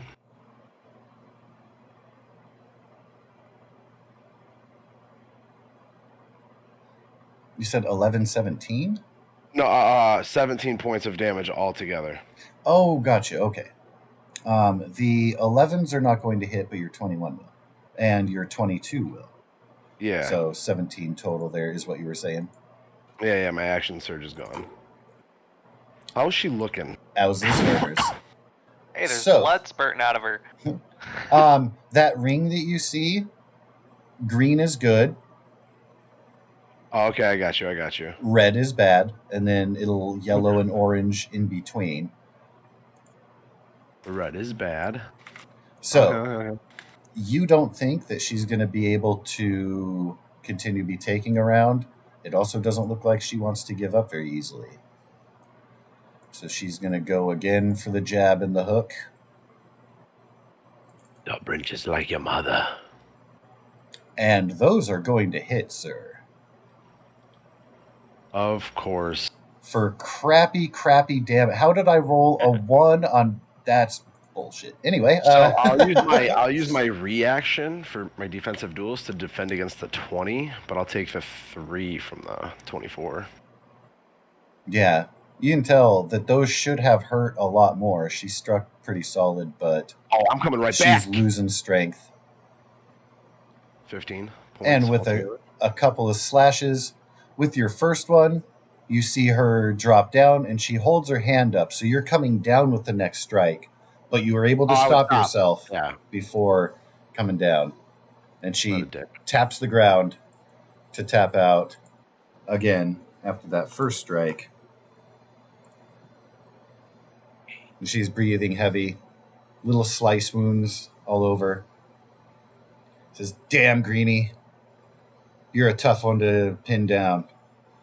And she stands up, like hunched over and catching her breath and clutching her side, but still holds out a hand in respect, offering a handshake to your victim. Oh yeah. Arno would take her hand, or if I'm saying if she's kneeling down, I would like pull her up, give her the pat on the shoulder, be like, you got a lot to work on, but you're pretty tough, and that's hard to teach. Who is fighting next? Kane, are you gonna fight next? Wait, are you gonna fight next, Kane? The man looks to the side and to the other side over at Tyrannus and looks at you and says, "What are you calling me?" You have a very familiar face. He sounds like him too. Is this guy's name Abel? Yes, it is. Well, let's go. I'm not good with tricks.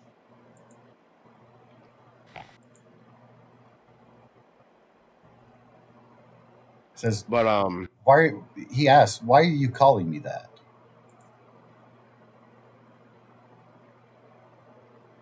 You just look very familiar.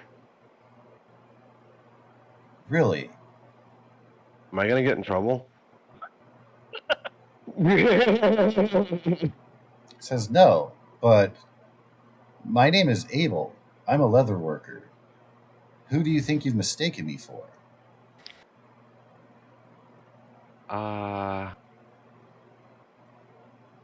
Offer him a bowl of porridge. One of my friends, one of my companions. And you're one of those that came from Vogler, right? Yes. So, one of your companions you mistook for me? Yeah, you look and sound just like him.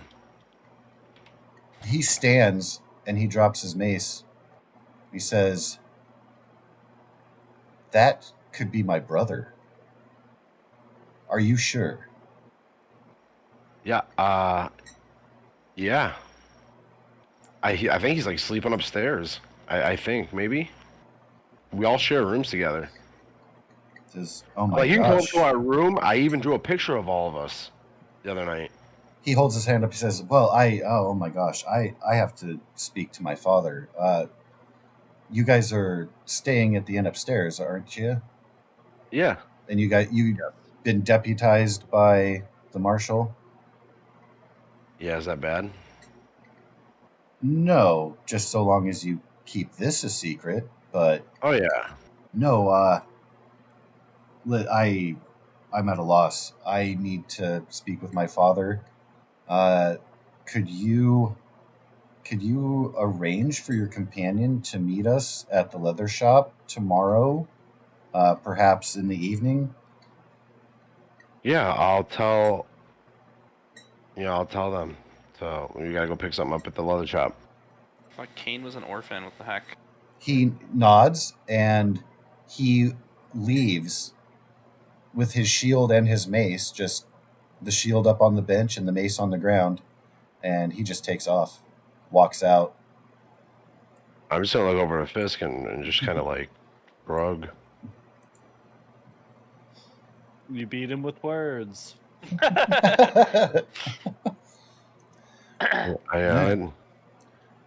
Tyrannus hops over the edge and says, "Well, you made it past the gatekeeper. Look at you. Maybe you'll be back next week, huh?" Oh yeah. Yeah, bring me someone really wrong. The only way I can improve is if He looks over across at the tall one. Says, "You have to earn your rank here. He'd be next up." Okay. Well, Arnold, here's your song, bro. Yeah. There it is. Oh my God. What's up? I love you. I love you. But if next time am I allowed to fight? I was so excited with this first fight, I didn't think to put my blindfold on. So next time I come back, can I fight blindfolded? Says, "I don't recommend it, but do as you will." But how am I supposed to impress you guys if I don't? By not losing. But I'm not gonna lose.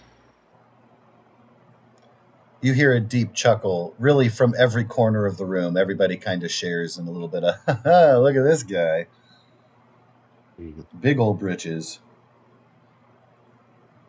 I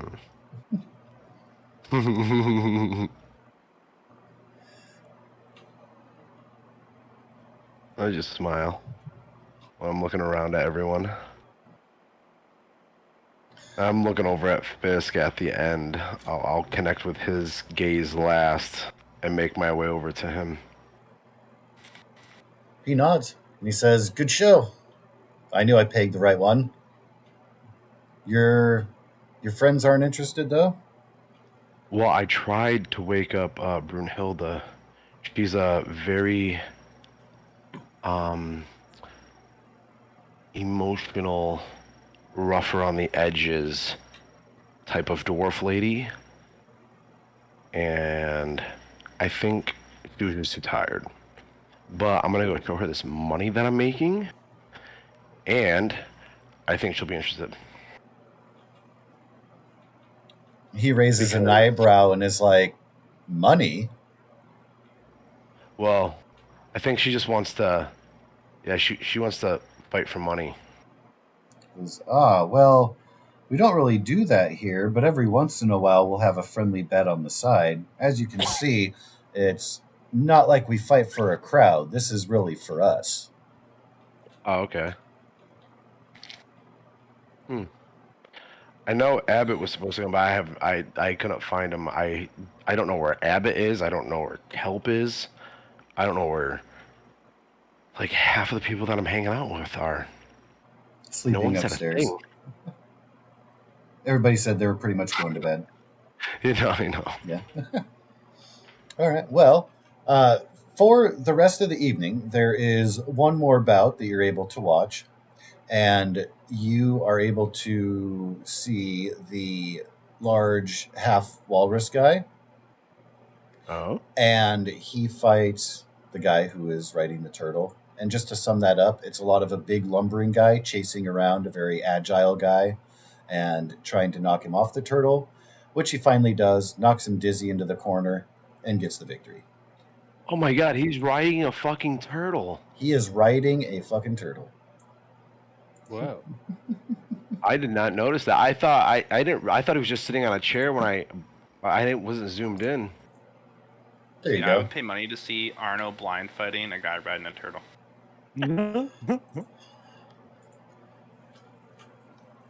As soon as he reaches that level. His turtle name is Yora, your host, man, your host. No, that's a Dude, bad omen.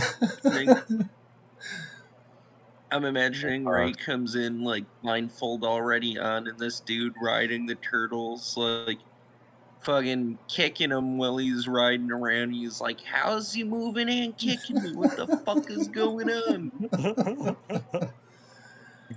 You know. All right. And so were you going to be going to bed after things have closed down here? Yeah. Sneak your way upstairs. What kind of weapon does this walrus guy use? I'm just curious. I can see this little guy has a staff, but I don't really know what this guy has. So he actually uses a trident and a net, but when he was fighting the turtle riding guy, he tossed the net and it missed, and then he started using the trident just as a club, trying to knock him off the turtle. Oh. Because that turtle is damn quick. Not outside of the fight. Outside, it's kind of like Yoda. Outside of the fight, he just moves slow like a turtle. Oh, that's awesome. Inside the ring, that thing scuttles like the little crabs that are under rocks. Would do to have that as a pet? What's that? Yora. He's a teenage mutant ninja turtle. Better watch out. This turtle's name is Yora. Yeah, it's young Yora Beanie.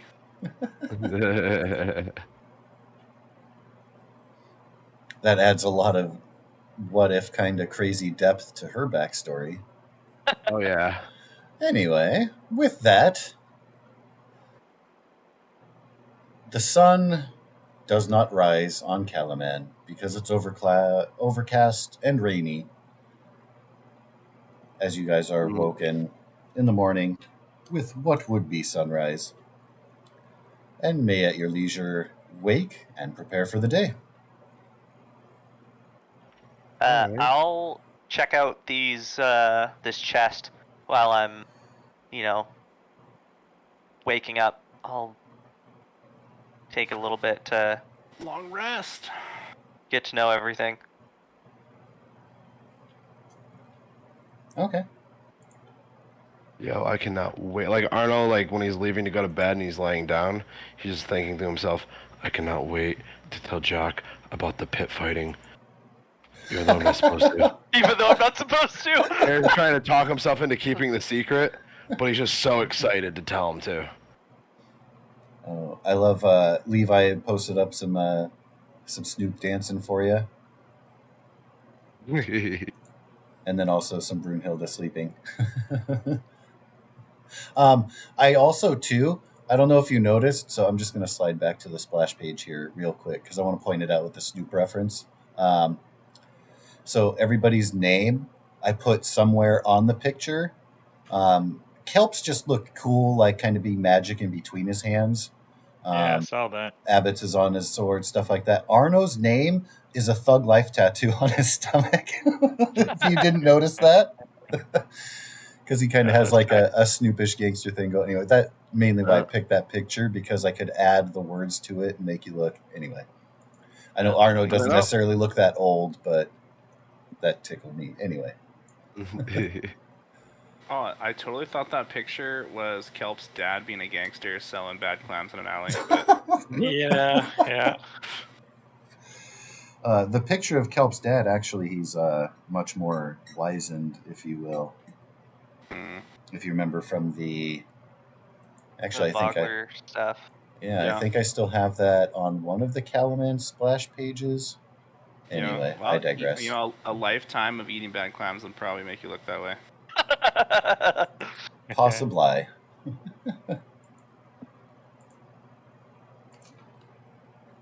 So, as far as the contents of that chest, again, you and Sir Richard were roughly, or Sir Roger, Richard Rogers, right? Richard Rogers.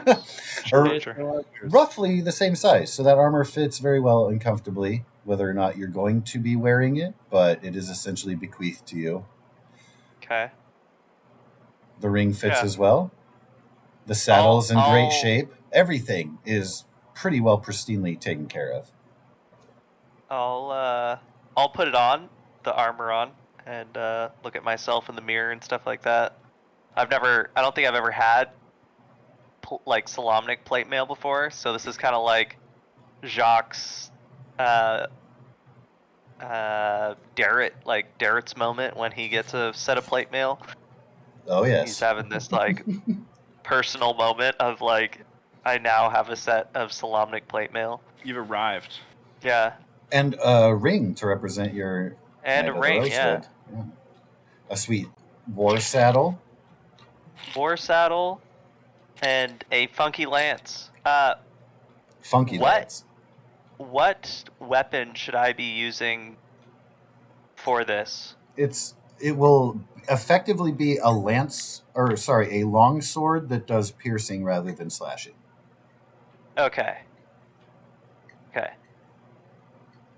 All right. I will add a longsword lance. All right. And are you familiar? Well, first of all, I guess I should ask, can you access the compendium to search for plate mail and add it to your character sheet?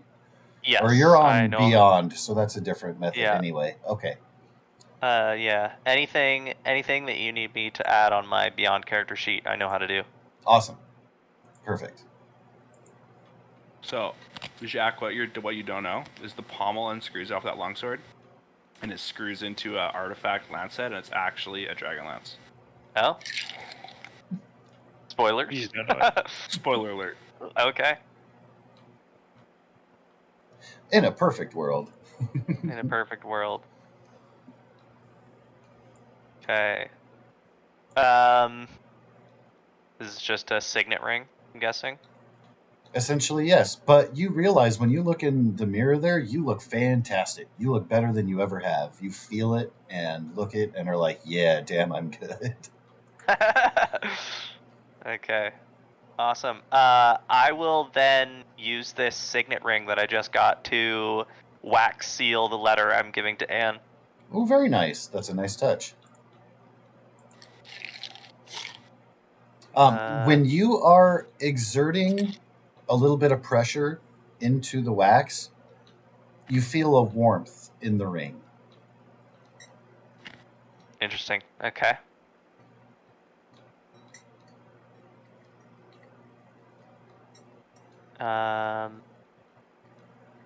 This is a war saddle? Yes. We're around here. Saddle. Military. Military saddle is a good way to put that, yes. Perfect. Okay. And a longsword.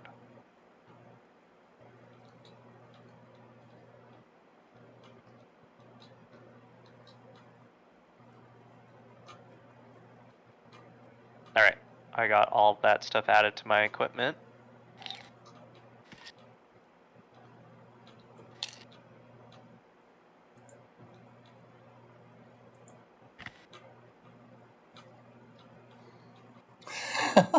Steve's post. I imagine him looking at it all. Doggone it, people like me. Right. We like you. Yeah. Awesome. I'm so glad that you guys like me. You do. You're passable. I'm passable? Okay, I'll take it.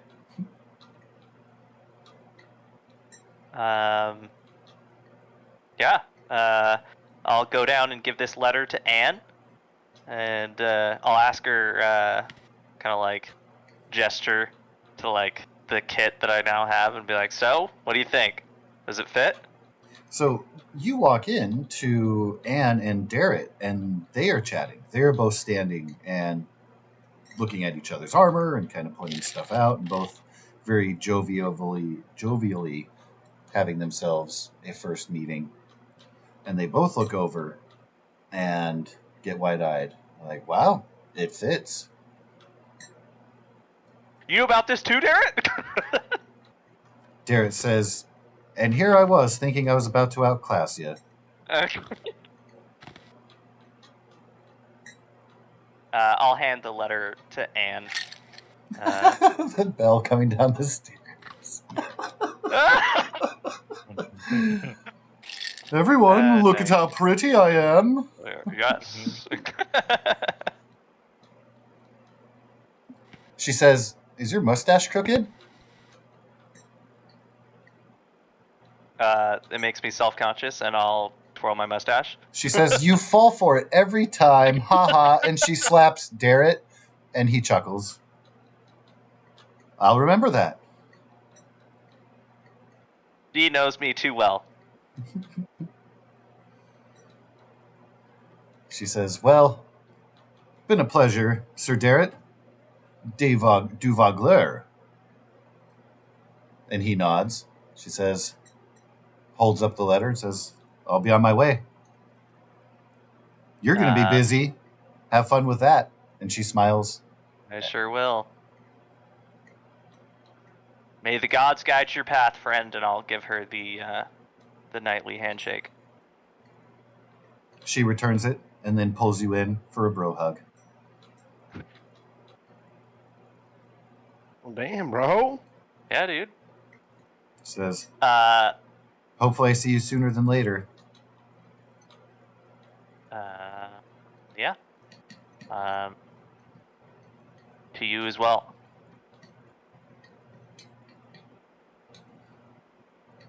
And just as quickly as she appeared, she whisks herself out the door. Meet an NPC from your past. I'm gonna say that's an NPC from my past. Darrett says, "What's an NPC?"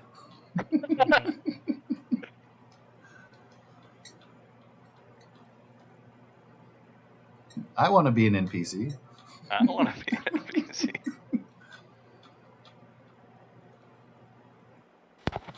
Connor, you gotta tell, who did you tell they were an NPC merchant, and then they had to go... Oh. I'll tell everyone after the session. I'll make a note. Remember? Don't forget, yeah.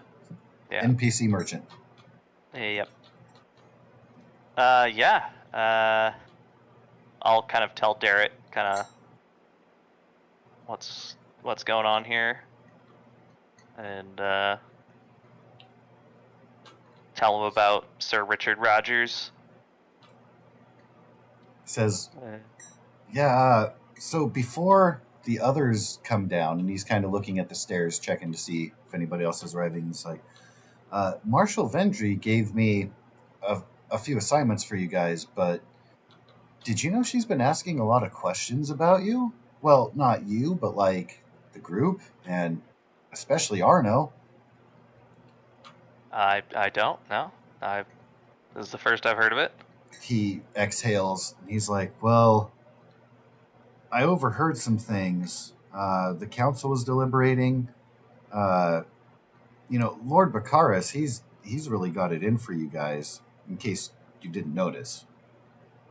Oh yeah, we definitely know that. "Well, just watch your back, okay? Because I think they might be up to something." Okay, I'll make sure I stay attentive. He nods. "Of course." So those assignments, you wanna let me know what's up, or do you want to wait for everyone? Says, I really don't like repeating myself. If you don't mind, I've ordered breakfast for everybody. We could start eating." Yeah, I'm down for that. All right. And I will give everybody an opportunity to wake up, morning routine, meet those downstairs. You know, Arno, I think, would be up pretty early because he's just been wired and excited all night. And like a little kid on Christmas Eve. Yeah. Instantly be down there with Darrett and Jock. And you guys can just kind of feel it. He just wants to tell you something. You know, like, when you look at him, you're like, what's he about to say, you know? Arno is positively glowing. He is radiant. So is Jacques. You guys look great. Brunhilde would also like to be up a little bit earlier today because she does need to deliver a letter to Mayor Raven in the refugee camp, so that task does not delay her from her current employment. Indeed. And that she doesn't become known as a dwarf that doesn't fulfill tasks. Correct. A dilly-dallying dwarf. Yeah, No, the worst kind. Slacker. There's a good Tech 9 song called Slacker, if you're into that sort of thing. It is a good song. Right. I was going to say, for those of you who congregate at Ray's house, if you don't know the song, you definitely should. I don't know the song. You say congregate like we're some weird cult church. You guys worship Ray's beard. We all know this. Well, I mean, only bro, the high smoked one is allowed to grow a beard of such girth. can you blame them? We actually, praise him for his laugh. Yeah, that's it. That's 100%. Yeah. We are the cult of the laughing ones. The cult of the laughing ones. I bet Ben doesn't have enough chosen fingers. How many people have asked him, is that his real laugh? You really laughs like that? And lo, did we guffaw in his great honor. It was my ringtone for a while. Oh, no. Yeah. Yeah, I've been a lot of people's ringtones, bro. Famous. I'm like white trash famous.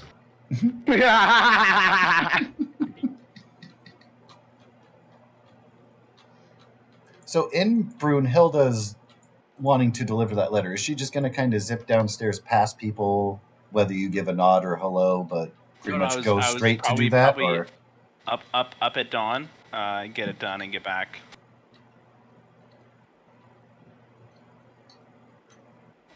Am I muted? Oh, not muted. Okay. You're good. All right. So at the trade gate is where a lot of the refugees have been staying, just outside there. And you are able to quickly track down Raven. She says, Correct.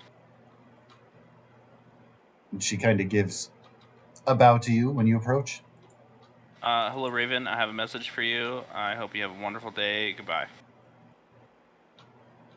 Her jaw drops and she's holding the letter, and I assume you gave her a pouch of coins.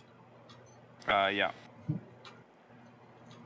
And she just kind of drops her jaw, and as you walk away, she's like, "Oh, well, that was interesting." And Yeah. Smooth, efficient mail service. done is done. Also, Petunia, cheers and good evening. Sorry you're not feeling well with your headaches and stuff. Did she already jump out of chat? She did message in. Oh, yeah, but Yeah, she's gonna let the recording run. Okay. If you can't hear us, good night. Best wishes. Feel better. Yes. All join in yelling annoyingly a good night. Make the headache worse. I kid. Please don't do that. No. And as people are starting to wake, any special routines or chores for the morning? Or everybody gathering down to meet Darrett and Jacques and now Arno? I am ready to go. I am gathered to meet. I am ready. Why are you yawning? No, Habit. That's contagious. You slept. Don't do I that. couldn't find you. You slept forever. I barely have slept. Stop yawning. Toughen up. Why didn't you get any sleep? You're not gonna believe what I did last night. Well, tell us. Surely it must be something you can openly talk about. I can't. You can't. Mm-mm. Man, what if Brunhilde was here? What would she say? She was BRB for 2 seconds. You know, I want to talk about it. And violate the first 2 rules.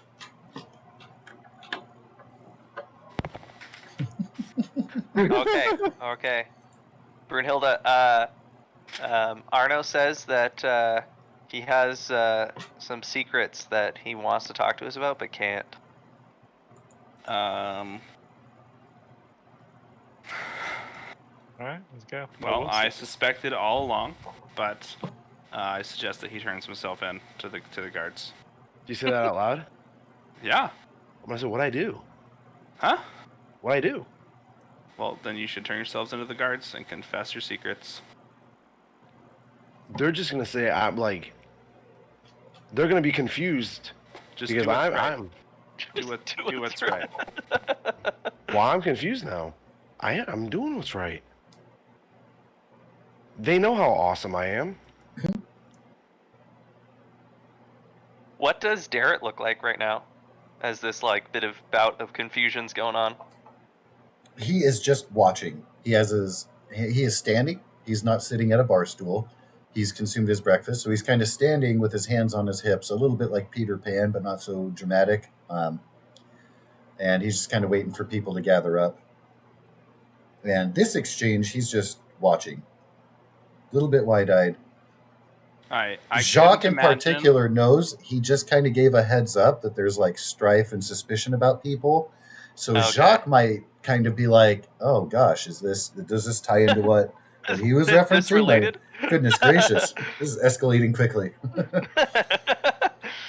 I couldn't imagine living under the weight of guilt you must feel. So you should divulge and lift this weight by turning yourself in and telling all to the guards.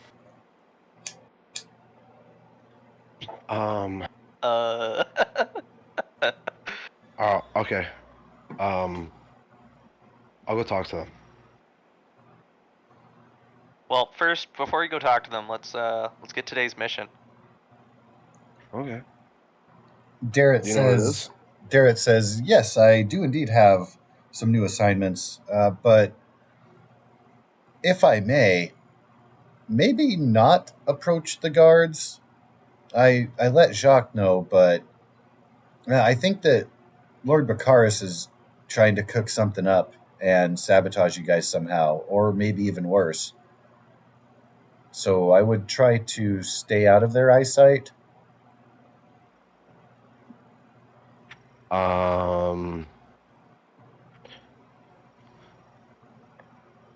Okay. But I didn't do anything bad. He says, "I wouldn't assume you did, and I have definitely spoken very highly of all of you, especially you and Sir Jacques. And of course Brunhilde," and he starts to blush a little. "But they're cooking something, and I just don't want you guys to be under the magnifying glass." I would rather be under the magnifying glass. That way, when the people they're lying to realize that I'm going to be the hero, the champion, the greatest gift that this realm has ever received, they're like, just going to look stupid. He says, "Well, you're not wrong." He says, "I didn't say this. Doesn't Lord Baccharis already kind of look pretty stupid?" And he kind of grins at you. I guess I don't. To be honest, I don't even remember who that guy is. So he must not be anyone important. Says, "Oh." He kind of mutters off, "Well, that bastard kid of his anyway." Says, "Well, task at hand, yes." And he clasps his hands together. Says, "We've got, I think Marshal Vendris, she told you about the scouts already?" And he points at Brunhilde. Yeah.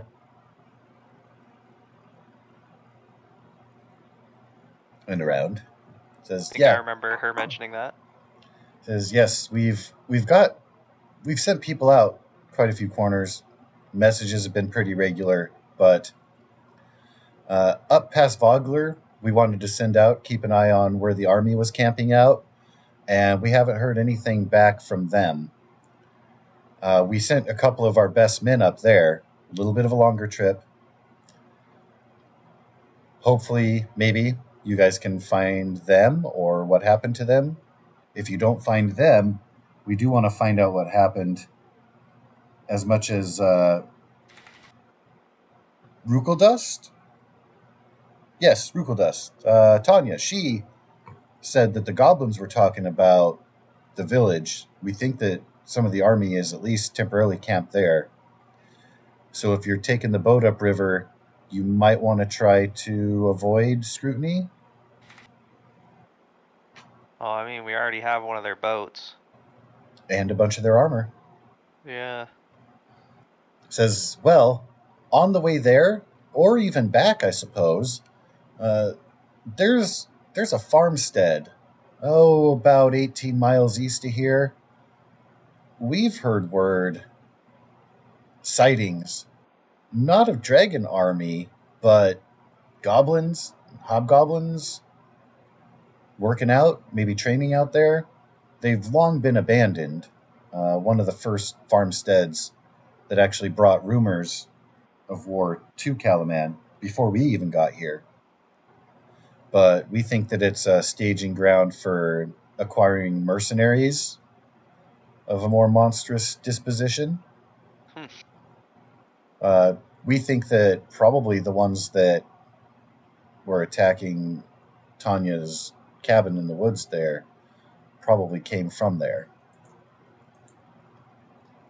And then he turns his body and kind of looks the other direction. He says, and then there are the rumors of attacks in the farmlands near the east wild border. We've had some refugees come in from the other side. Seems we're surrounded by strife here, but they're not yet bold enough to attack the walls. So there's 2 problems to the east? There are 2 problems to the west and 1 to the east. Okay. I say we deal with a problem that is more difficult and is worse. And then he says, well, all of these assignments are actually rather exploratory. He leans in. I'm actually cooking something up for my gang, but we'll see if it pans out. Now, Derek, you're gonna be coming with us on this next mission, right? I need you. Says, oh, I'm sorry, friend. I am needed here. Training is going well, though. You know, the things that you showed me have already made them better soldiers. Okay. Look at that. You're rubbing off. I'm rubbing off on somebody. Is there a task that Marshal Vendry wants us to tackle first? Says, no, you have been given free rein to discern those threats as you will. I think that we're most concerned about hearing word from the scouts. But of course, I mean, travelers on the road being attacked, we certainly don't want innocents to be hurt. Fair. And really, checking out the farmstead is really a convenience if you're heading in that direction anyway. You just have to hop off the boat one side of the river or the other. Yeah. But it's been left to you. I'll describe you have full autonomy. Burning barn or whatever that we saw the other day. Is that similar to maybe what Derek's talking about?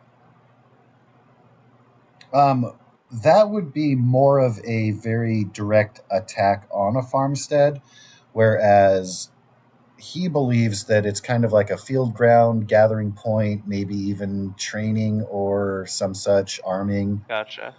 If they're recruiting goblins into the army, not just mercenaries, then those that might not work as well with others probably might be separate divisions, if you will. But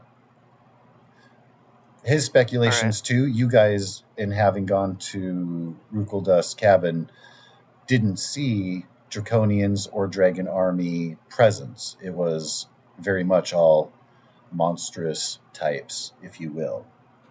And then the wizard or sorcerer lady. Yeah, she was not particularly more monstrous than human, if you will, herself. Yeah. Okay. All right. She's like a really, really, really pretty hobgoblin. Okay. I'll look at the party and ask them what do they think? What should we do first?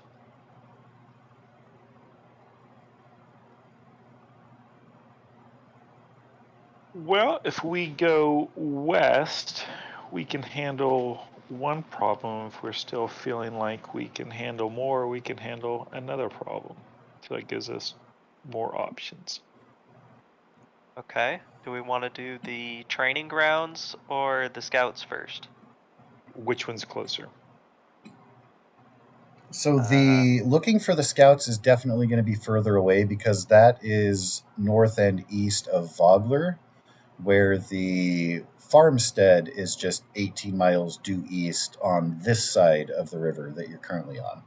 Oh. Farmsteads and then scouts. Yeah. We should always do the smallest problem first. It's like paying off debt. You got to get the smallest ones out of the way first. It's a snowball effect. Yeah. All right. Well, Garrett, there's our plan of attack. Says, all right, I will pass word on. And he gives a chest salute. Says, all right. I hope you guys be able to see my squad in action soon. I think you'll be impressed. I'm sure it'll be a good time. Me and Jock and Brunhilde will have to, give them a little spar.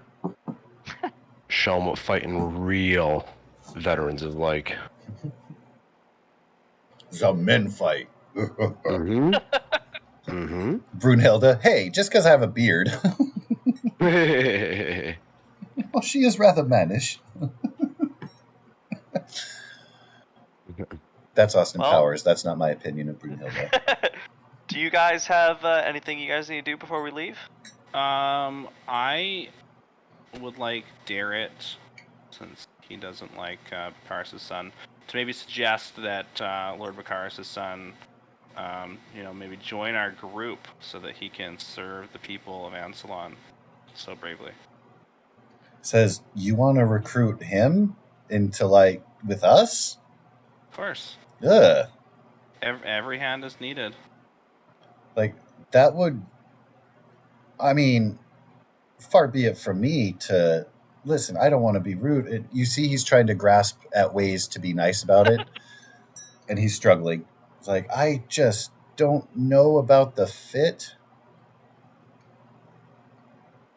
Do you know if he's trained in any sort of combat? He's trained in the art of suck, and then he realizes and catches himself and is like, I mean... Oh, high five, Darrett! Boom, up top, baby! That's right! Speak your mind, you're a man! You guys realize when you had first met him, he actually liked to kind of... Well, maybe not like, but he kind of would swear on the side a little bit. But since donning the armor and stuff, he's trying to consort himself in a more knightly fashion. Mm-hmm. All right. Maybe just keep an eye on him and see if he's got any particular talent that might be useful. He shrugs and says, well, if you don't think the well is too poisoned, I guess I admire the effort. Darrett, you're a knight of Solamnia. He stands straighter immediately and blushes because you're paying him a compliment. Please continue. You have to set your biases aside and work with everyone. He nods, says, of course. Wise words, as always. I know it sucks. Mm-hmm. Garrett, I need some Calaman heraldry for our man, what's the word where you take over an enemy ship? Our commandeered Dragon Army vessel, so that we're not seen as a threat when engaging with docking into port or anything like that. Says, I can go get a flag from the castle for you if you want to meet me back at the docks. Yeah, that'd be great.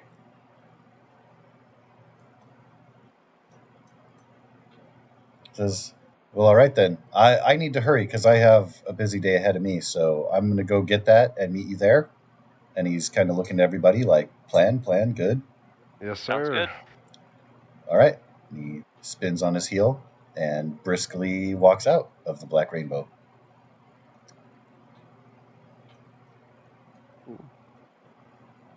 That was easy. All right.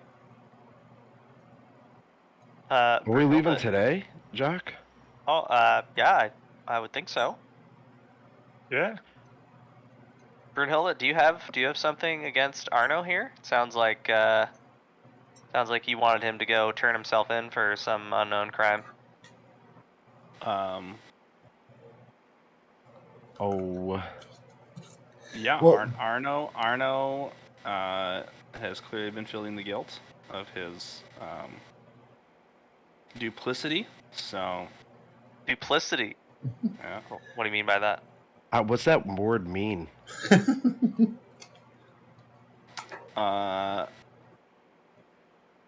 Go ahead, speak your mind. Speak my mind. Yeah. You this wanted him to go confess to the authorities? I'm a knight of Solamnia. You may confess to me. Oh, well, we probably shouldn't do it here so we don't cause a panic. Oh. Well, It's so not serious. just to clarify, out of game, she was responding to when Arno was kind of alluding to have something he couldn't talk about. And I presume she's thinking, oh, he's talking about being a traitor, or he's just talking about the fight leagues or combat league. Yeah. And Jacques is like, well, what are they talking about? I right, don't know. yeah, he doesn't know either way. So he's just, striking the nail on the head, as it were. Yeah, certainly. Anyway, sorry to interject there. Please continue. Yeah, if you feel like we need to talk in private, we can do that. I'm sure the rest of the group would like to know how you feel against one of our party members. I didn't do anything. Well, we're gonna find out. Oh yeah. Where do I go? I don't know. Let's go upstairs to our rooms. I'll have to go to the jail or anything. I think sailing downriver would be a nice spot to have a chat. Oh yeah. We can do it there too. Probably more secure anyway. More secure. Absolutely. We're going for another boat ride? Yes, sir. Yeah, so if we look at, let's see, we're going to zoom out to the Calaman region map, which has been trimmed down there. So, you guys, of course, are at Calaman. Wait, did I make sure to move the banner too, or just move myself? All right, we're all there. Good. So, you guys are at Calaman.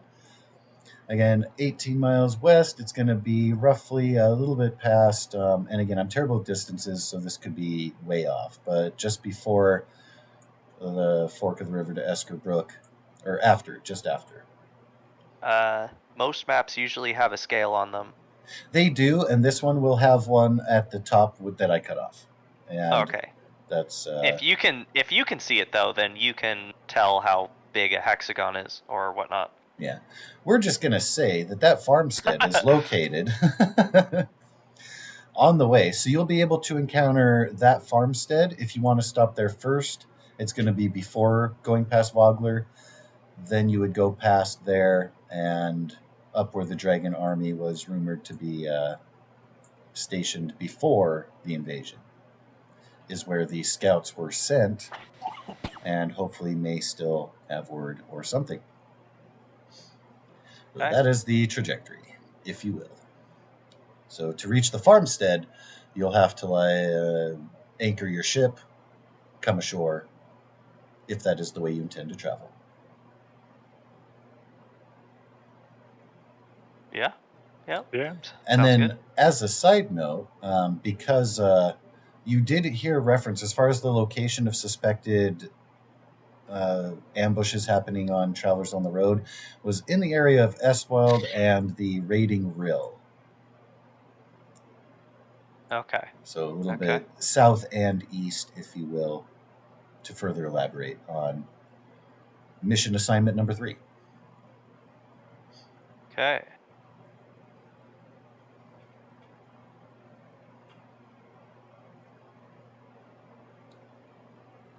With that being said, when you get to your ship, if you don't have anything pressing between the castle and the docks, you will see one Darrett, a large piece of canvas wrapped up in his arms, waiting, not on the ship, outside where the ramp goes up.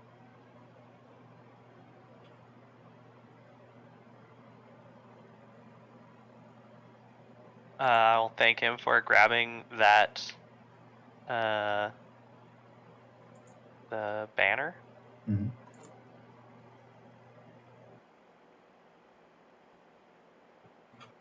He nods and gives a salute. Yeah. Says, "I grabbed a good one." Grabbed a good one. Says the other ones get the other ones get a little bit faded with the blue and the white. So this one you'll be able to, if you run that up, we'll be able to see your colors from pretty far away. Good. The mission is changing colors. I've tried to get a good color that stands out over top of the black, and it's just not working.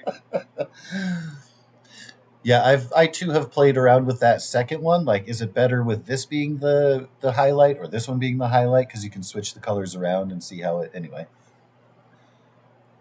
enjoy playing with the Roll20 text.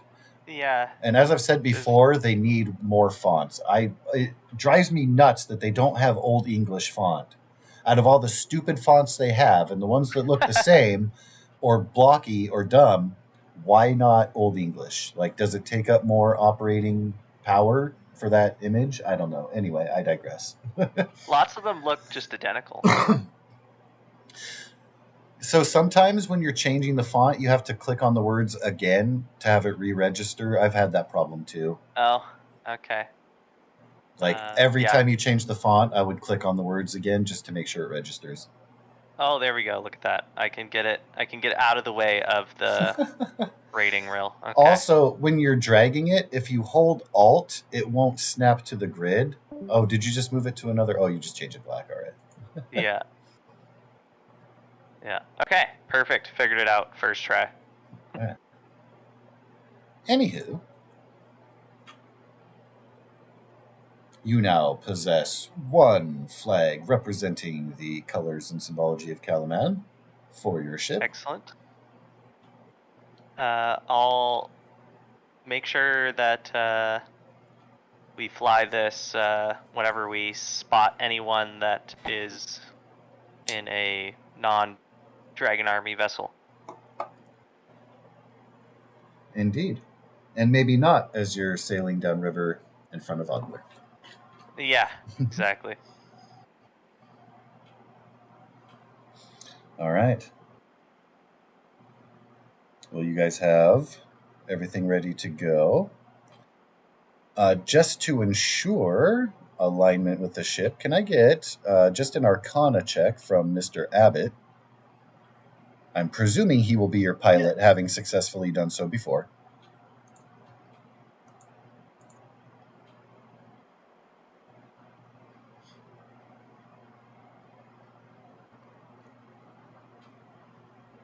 Are we still in Calaman? You're essentially getting ready to leave, but if there was something you wanted to do, you do have time. Okay. Was just wondering. And Arno, don't forget about having met Kane with his new haircut. By the way, the Kane you see this morning doesn't have the haircut or a shield or a mace. But you can confirm, like scrutinizing the face more, you're like, dude, that was totally him. But he said his name was Abel. Anyway. Abbott's Arcana check. He's got everything smoothly running. The ship is fired up and ready to go. Did was it Tanya or Tanya? I'm pronouncing it Tanya because I know Okay. that is just a regular name, but yeah, Tanya Rukeldust. Okay. Did Tanya kind of teach everyone or explain to everyone how to use the fire turret? She did not. She acknowledged that it was the boiler drac, essentially the reclaim of her weed clearing device. Okay. She Alright. did. She acknowledged that it had changed the way that the fire works, and has like but that she didn't more. show us how to use it. Nope. Okay. Just wanted to make sure. But if anyone wants to ask, they certainly may. I would like to ask. Okay. You will need to do that when you have one Tanya Rukeldust available, unless that's something you would have been cognizant of at the time, because she would have been very chatty and very eager to share that if she was at all even hinted at, given the opportunity to blab on about her inventions. As a lover of inventions, I totally would have asked. Okay, and that's definitely something you've established in game. So, also too, now you haven't yet presented, because she gave you guys the Farguards. Fargabs, yeah. They are long-range communication device. Her intent was for you guys, when you're out on your missions, you can call back to Caliban if need be. Oh. As What's the such, range? she has not reached the end of it. She's been able to test it from near Dargard Keep back to her home, which again was down the Esker Brook a little ways. So from there to Dargard, at least. Okay. And she didn't feel stressed. She feels like it could work much further if necessary. All right. That being said, you guys didn't reveal that or share that, and she didn't bring it up, so it hasn't, it's not something you guys have set up in function, but I don't want you to lose out on that if it's something you want to utilize. But you guys, you have them in your possession, so you could split up and still communicate between parties and stuff too if you needed. Okay. Well, maybe we just give one to Derek before we leave. Tell him to. Oh, I agree. Stick this in Marshall Vendry's office, and then that way we can alert her if anything is going down. No, okay. I think Derek should keep it because there's spies. Spies. He's trustworthy because he's a Solomonic Knight. He's become a member of your court, Jock. And he's someone we can trust. And then he'll know the right person to bring whatever information we give him to, or give to him. I mean, that's just my vote. Fair. But I think Derek should keep it. I don't think he should give it to anybody. I think he should keep it privately for a while and a secret until we figure out what else is going on. And you can certainly justify that by him officially being made the go-between for that's fair. The marshal's office, if you will, and your party. Yeah. So basically, Derek is our commander. I feel like we kind of work for him. He's basically got the most badass mercenary crew under his belt. The most savage killers of the realm work for him. So. Okay. Yeah. No. Well, you guys know that you report you share information. You don't necessarily report to him as an authority, but he can represent. He's our favorite person. Oh yeah. I'm fine with Derek using it however he sees fit. Says, okay, well, make sure you talk loud in case I'm in the middle of a sparring match or something. We'll We'll give it a test as we leave port here. Check one. Civilians.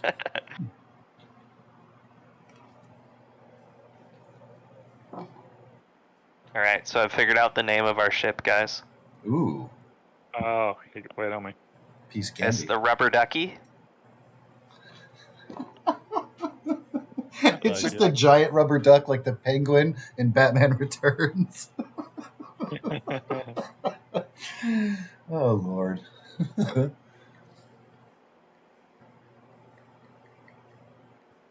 And is that a proposal in character for your boat name?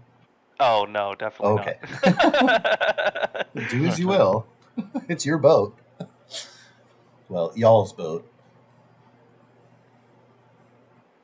I am ready to go when everyone else is. I'm ready. Let's do this. I'm ready. I'm Ben.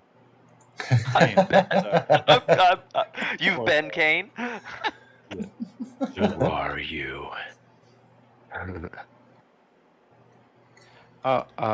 So, while you guys start your trek downriver, would you like to have your conference / Yeah, when we're party away from everyone? trial? When it's just Yep. us? Yep. I'm You gonna have be like, cleared the docks and the Calaman Bay. You're on your way. before I even get brought up, because what I have to say is more important. Kane, do you have a twin brother? What? No. Do you have a twin brother? Not that I know of. I mean, I was abandoned at a temple as a child, so I couldn't really say for sure. Yeah, I saw this fellow, walking around Kellermand at night, and he looked exactly like you and talked exactly like you. You guys looked exactly alike. He talked like me? Did you speak with him? Yeah, he said he thinks you're his brother. I was so in shock and so excited about what previously happened that I had a hard time paying attention. So I didn't ask for his name. I didn't ask anything. He any announced information to give you. He announced himself as Abel, Keep in mind, a check leather this out. worker. Check this out. I didn't pay attention to any of that. Oh, fair. Okay. All good. I was too busy in my own fame and head, living an imaginary dream that I'm chasing for the future, It's like a dream that I have set for the future, you know what I'm saying? Yeah. Okay. Did he tell you, or do you know how I can find him again? Well, you said that. I think he said something about armor. Before we left, actually, we were supposed to go and get armor from him. I forgot about that. Oh. So I don't know if that is an in-character miss here, but he did say meet in the evening at the leather shop. Yeah, in the market. I forgot. Okay, fair. Oh my god. I'm sorry. I need to do this before we leave. You guys have already left. You guys are on the boat you can't swim having back, this conversation. Bro. Yeah. Why do you think I'm saying sorry? Darrett has a walkie-talkie. He does, yeah. I'm gonna... Darrett, come in, Darrett. Says, is that Kane? Yes. Hey, cool, it works. Yes, hello. Arno forgot to tell me something very important. I need you to go to the leatherworkers shop tonight. There'll be a man that supposedly looks like me. Please talks like you. Yeah, please tell him. He has pretty lips like you too. I could not make it tonight. Arno did not tell me in time, but I will be there as soon as I can. Okay. Do you have a name? I don't have a name, but he will look like me. Okay, well, I should be able to find him then. Okay, please don't forget. And Darrett, I love you. Aw, Thank you. Yay! I always default to Garth. Just say thank you. No, I love you. So he says, certainly. I'll head down to the workman's district probably around noon, midday. I'll see what I can find. Awesome. How do we say No- we're done? Because I'm done talking now. You say. Go ahead. Over and out, I believe. No. No. Try again. Hail to Keesus. That's what Arno says. Hail Satan. Oh. I don't No. Oh, man. Stay safe. Travel far. And thank you. I'm just gonna put it in my pocket without saying any of that. And then I'm gonna turn to Arno. You found someone you thought was my twin, and you are just now telling me? People make mistakes. You're lucky. You're lucky. I like you. You just. So there's this cool thing I'm a part of, and I get to fight people for fame and glory. You guys can't tell a single soul. Jock, I wanted to bring you because it would be awesome to see you fight, but you're not allowed because you're a Islamic Knight. An arrow. Brunhilde, they want you to come. You should have woke up last night. You would have had a great time. They already offered me employment once, and I turned them down. No, I think we're talking about two different things. You need to trust me. Wait, If you're not anyone, talking if you about ever what we're doing anyone on right this now? boat you can trust, Brunhilde, it is me. I guess that brings Oh, a no. do segue into that conversation, huh? Speaking of Brunhilde trusting you, Remember when you asked him to help with the date at Bodler?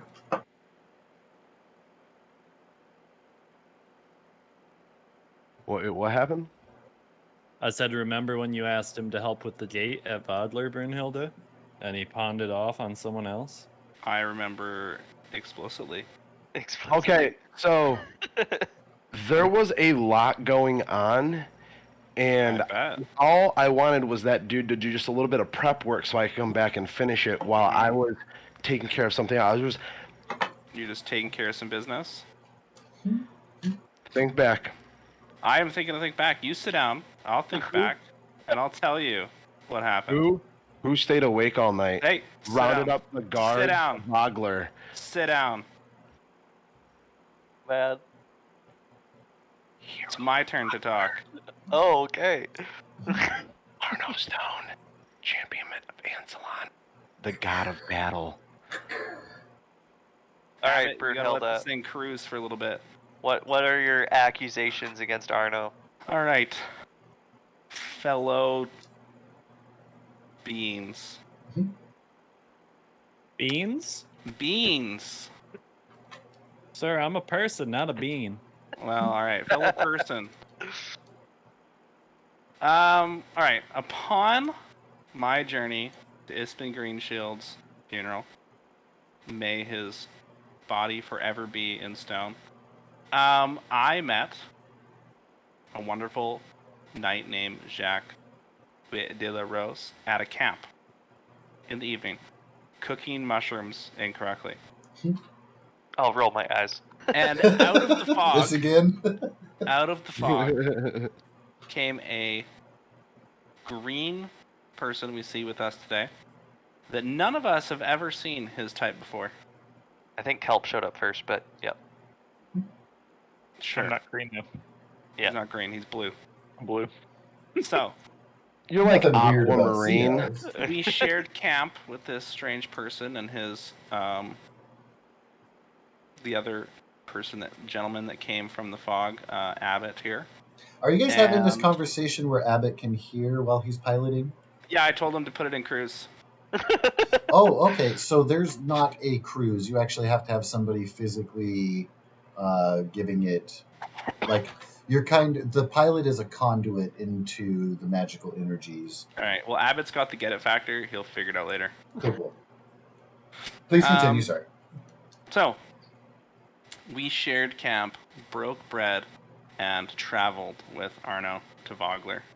And during our travel, Arno said he was familiar with what we know now as Draconians, where none of us ever have met them before. He also said he came through a portal from another realm, and a wizard helped him get here before he was sucked away by tentacles. While we were fighting the first set of Draconians, Arno sprinted forward and attempted to fight the air quotes fight the largest Draconian, and fell down gravely wounded, and he got away. And then we continued into Vogler, and while we were in Vogler, let me just check my notes here. Perfect. All right. So after we were in Vogler and we were agreed to help the citizenry of Vogler, we went out to go find this dragon army. And lo and behold, the dragon army was from the same direction as Arno came in the fog in his supposed portal. And when we saw the army, Arno tried to get us to go down into their camp to light some tents on fire. And when we said no, and we started traveling back, we stopped at a stream and were happened upon by some soldiers of the dragon army. And again, Arno ran up to them, and before I could get there, exchanged some words. And I was able to talk us out of a fight. And then we got back to Vogler, and I tested Arno by assigning him the task of securing the gates. And Arno pawned the task off on some injured militiamen and disappeared to go do other things for the evening. And he didn't sleep the whole night. And the next day, during the fight, Arno didn't strike or wasn't struck by any Dragon Army soldiers until I noticed and came to chastise him, and then he had to, stop acting. And when we got to the docks, guess who was already there? Dragon Army soldiers that Arno led into the town all night while we were sleeping. It's a grave accusation. And then when we were at the Tinkerer's home, Arno again sprinted forward in a boastful attempt to stop the sorceress, but had to stop to do some fancy sword work and let them get away, and wasn't able to find them in the woods. So I ask you, friends, if it smells like shit, it tastes like shit, it's probably shit. Or it's a very large pile of coincidences that have just piled up behind this poor green being from some other realm. Now that you mention it, I teleported him right up to that captain on the boat, and it seemed like he wasn't really trying to attack him. He kept missing.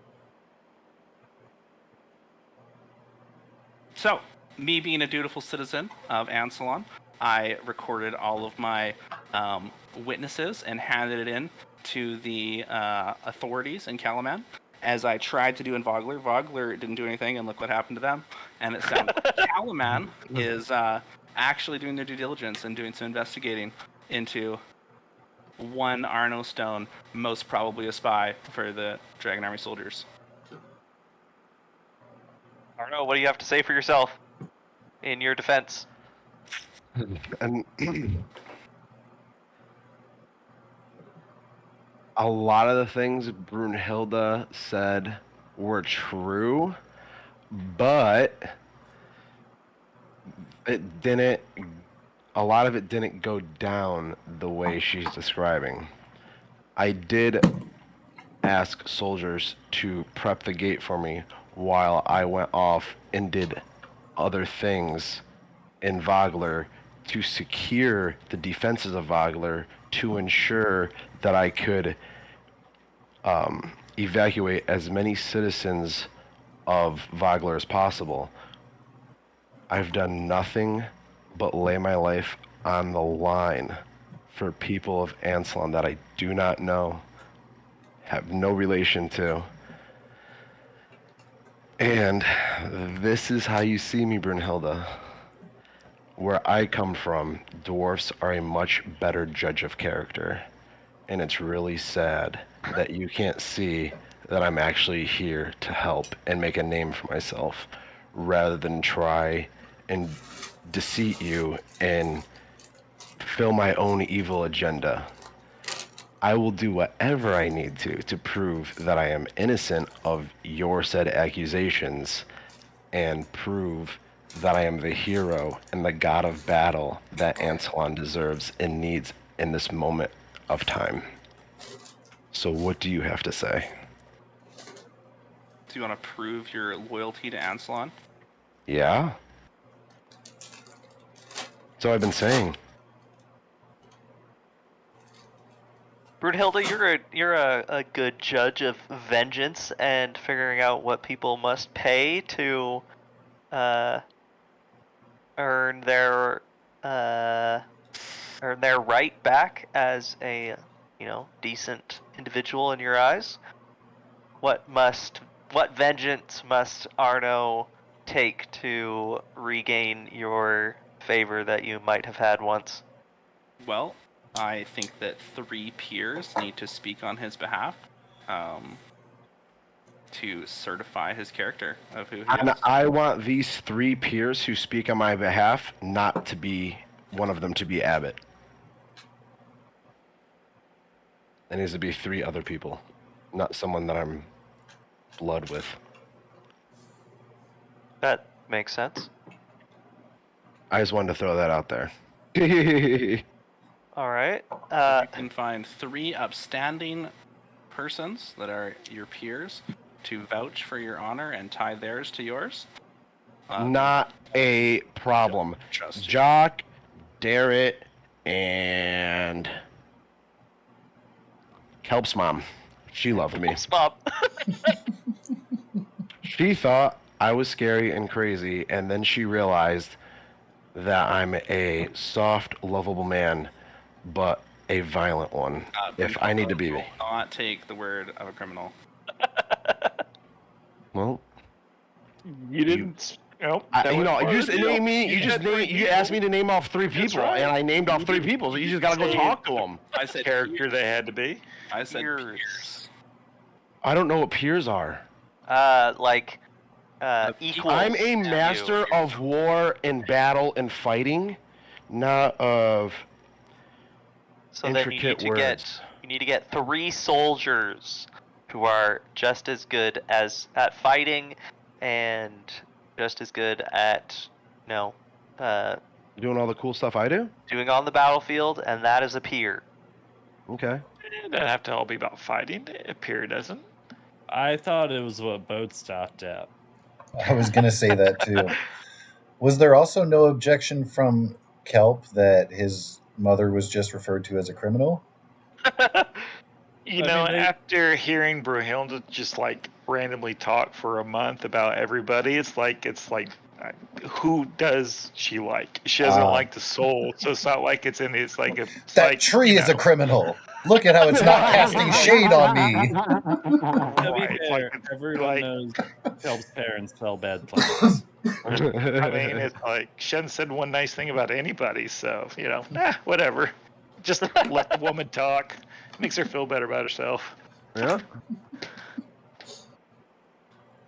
I get it. Yeah. She's a grumpy old lady. I've dealt with my mom all these years. I can deal with Brunhilde, man.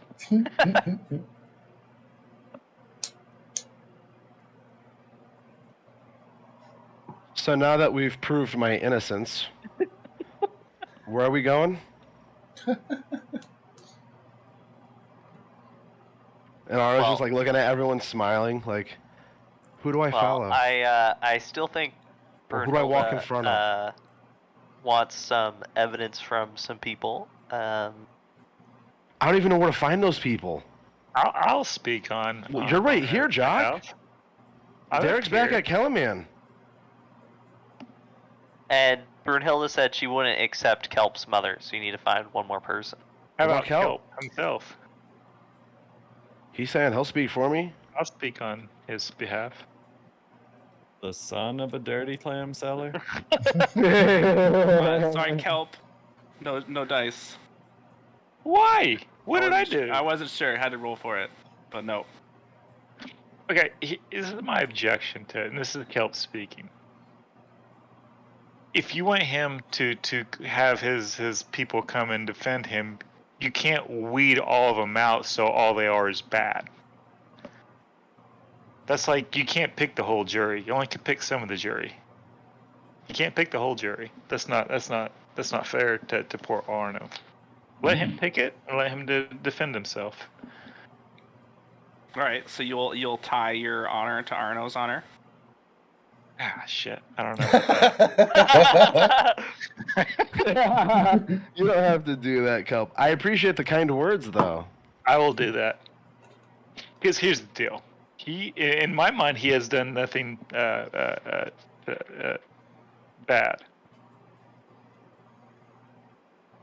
So, and this is coming from a lady who keeps a book of vengeance. So, you know, I probably would probably defend Arno. I'll defend Arno. Somebody's got to defend little Arno. Aw. And I need all the frontliners on my side. So Arno's calling on Kelp. Yeah. Who else are you calling on, Arno? Darrett and Jacques. Darren. So Jacques, are you going to tie your honor to Arno's honor? Well, see, someone's honor is their own, and it's not affected by another person. So what you're asking is impossible.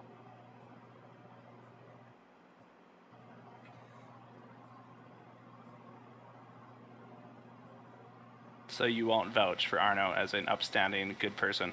I will vouch for Arno, but my honor is my own and isn't affected by somebody else's actions. I am vouching that he's not a traitor or an enemy. Isn't that what we're doing? Yeah. Not necessarily his character, but is he a traitor or is he our enemy? Not as if Right. he is.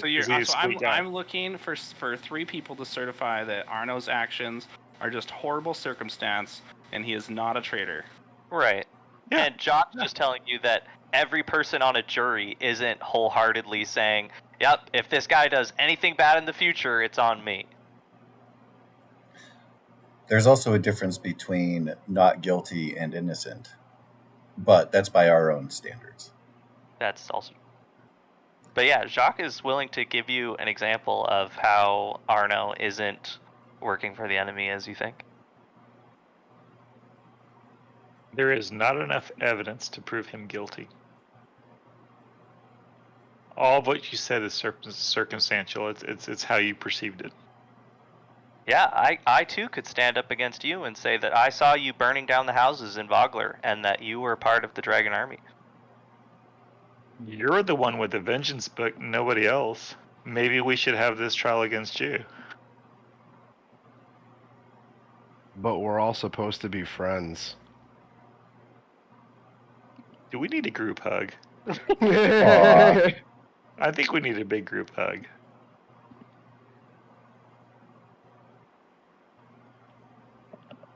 Come here, Brunhilde. Side note, I know that Petunia isn't here to speak on her behalf, but she, as far as I can tell, may have a favorable opinion of Arno. Maybe. Oh, I didn't even think of that.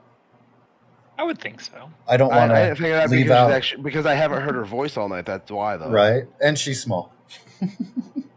So it'd be cool to have her just come forward and be like, you know, he is a violent good man with the heart of a puppy.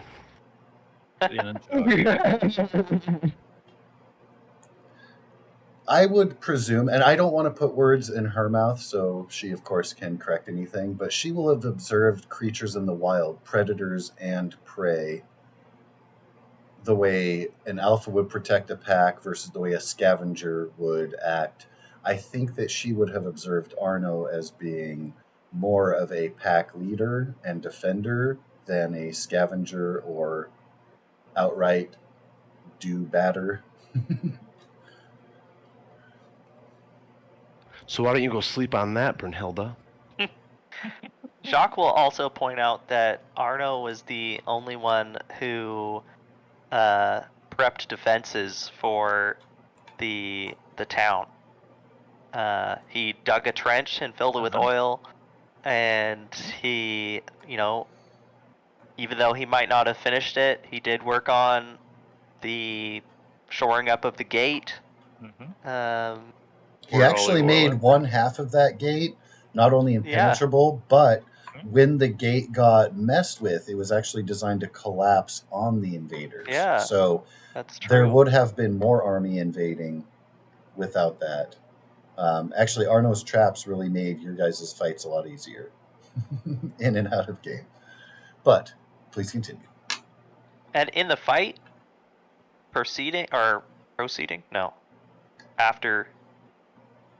after the night of preparation, he was probably extremely tired from working all night, and thus why his performance that day wasn't as good as it could have been.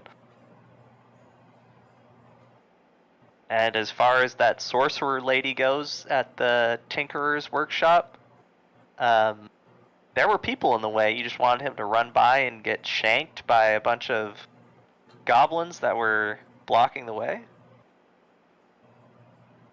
He's done it a lot of times. And you're the one over here judging him for not getting the job done. Why didn't you go do it if you're so confident in your own actions? I'm not the one that claims to be a god of war. I claim to be a cook, and that's what I do. I don't think anyone truly believes that I'll be a god of war, but it's something that I have to believe in because it doesn't matter what anyone else believes. As long as I believe that, and that's something, hopefully, that will come true one day. Arno, you feel a warmth come from your sword. Nothing visual, but it physically warms up at your words there, and then goes cool again. Brunhilde, how do you feel about the situation right now? Well, if you guys are going to vouch for Mr. Stone, I will wait for Darrett to comment. I guess you could get him on the Fargab? On the Fargab, and ask. Oh yeah, I've spent a lot of time just hanging out with him. When I was hanging out with Noah, I was hanging out with him most of the time. Or trying to, at least, because I was trying to learn from him. Well, I was trying to teach him a bunch of stuff, to be honest. Which has already borne fruit, by the way. I'm going to ring up Darrett on the Fargab and see if we're in range. After a delay of a few seconds, you hear in a breathing heavy Darrett, "Hey guys, what's up?" Hey, is this a good time? Yeah, I think they could use a break. Okay. Maybe you should announce that and then get back to us. There's a pause, and then, okay, I'm back. Okay. So we're having a little discussion here about the accusations that you have heard of. And Brunhilde is requesting testimonies towards Arno Stone. What testimony can you bring forward that Arno is an upstanding citizen willing to live and die protecting Calaman? Well, I have to admit, when I first saw him, I was a little intimidating. He's kind of scary, but now all I can see is his smile. He kind of took me under his wing, just like you did.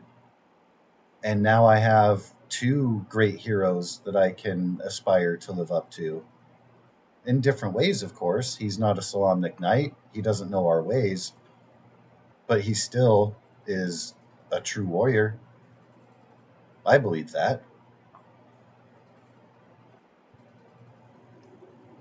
Do you believe when the time comes and Calaman, forbid it, becomes under siege, you believe he'll stand next to us?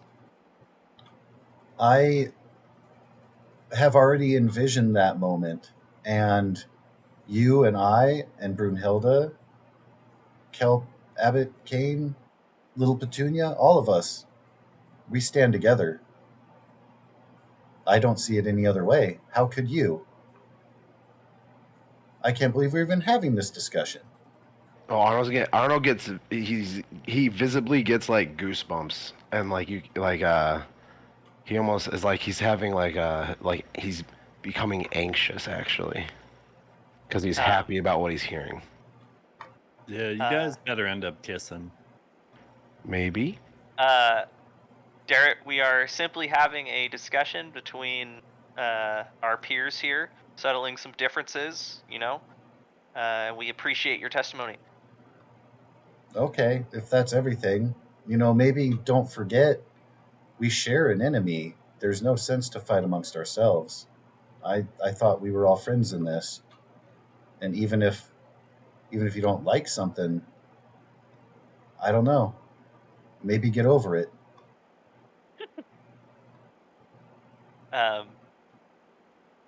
I'll look at Brunhilde and I won't say her name, but I'll say, do you have any other questions?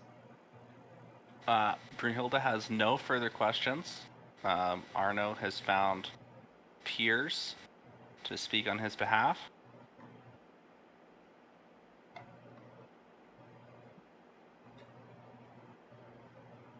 And Brunhilde realizes you are not dwarves. So, she will not tie your honor or deeds together. You can all be individuals. And she will speak no more of this. Hey, Brunhilde. Brunhilde. Arno's speaking to you, by the way, just so you know. Brunhilde. Yes, Mr. Stone. You're still my best friend. Aw. And he just smiles at you. Right after he says that, I'd like to use message. Okay. And I'm gonna do my best Arno impression to Brunhilde and just go, they'll never believe you. Oh no. That's pretty funny. Are you doing that in character? Yeah, I messaged it right into Brunhilde's brain, so only You she are hears chaotic it. evil? You are chaotic evil. So I'm gonna need a performance check in order to mimic the timbre of Arno Stone's voice, etc. If you Even though roll really it's well, mental. if you roll really well, I'm gonna use my inspiration to have you re-roll and pray you fail. Oh no. 21. Yeah. I hate you. Wow. I'm keeping my inspiration. I'm keeping my inspiration. So Brunhilde, you hear Arno's voice in your head as he's smiling at you and just told you that you'll always be his best friend, and you're still his best friend. You hear his voice in your head say, "They will never believe you." Which makes that smile he gives you just seem wicked, as opposed to friendly. We're gonna play it cool. And I'm so mad. That was good stuff, Kane. we're gonna continue our trip downriver. I wish I never told you about your brother. That's for telling me late, motherfucker. Oh man. You wanted to meet me, and you waited till we were on the boat. Oh man. This is the most party drama we've ever had. It is absolutely hilarious. This is hilarious.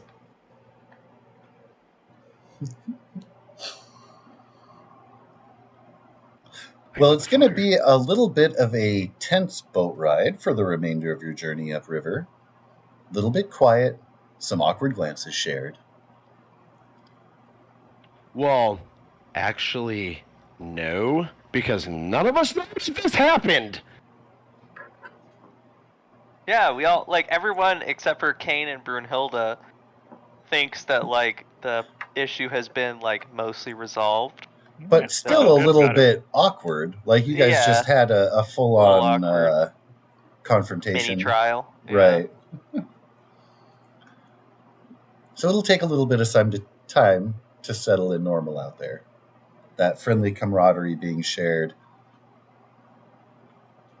take a little bit to bring it back. That's all.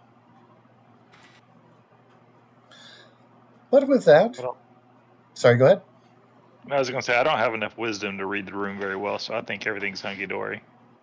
I mean, Fair. to be fair, you guys don't know I messaged her. Yeah. Nope. No, we don't. Not know. a clue. Exactly. Yeah. That's Did exactly nothing what wrong. I'm saying. Like, we're all Yeah. like, Yeah. I can only Everyone's imagine how oblivious. fucked up Brunhilde's head is right now, you asshole.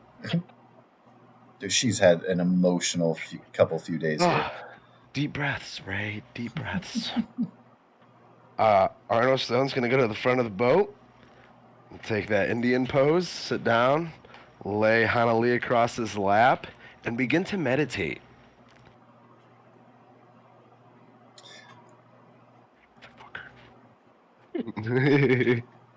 I'm just gonna hang out with Abbott, as he's doing his thing. I don't know if it takes a whole lot of concentration to pilot. Nope, he just has to open the conduit. He could cast spells, he can act in action, but he has to actively be connected to it with the magic. So that'll last as long as you're within range of the central device.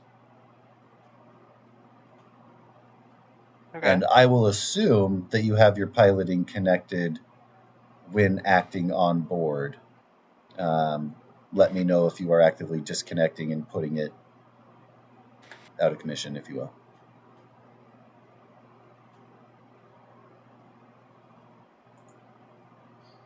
Yeah, I'm gonna just talk to Abbott about, if he wants to, doesn't have to. But Jock's gonna notice that, you do pretty well when you're fighting with other people in combat. He's gonna ask if you had like any training or anything like that, and just kind of see maybe what your upbringing was in terms of combat, if you're willing to share.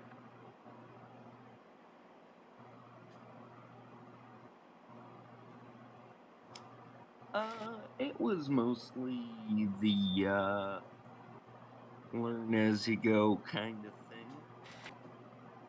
School of Hot Knocks.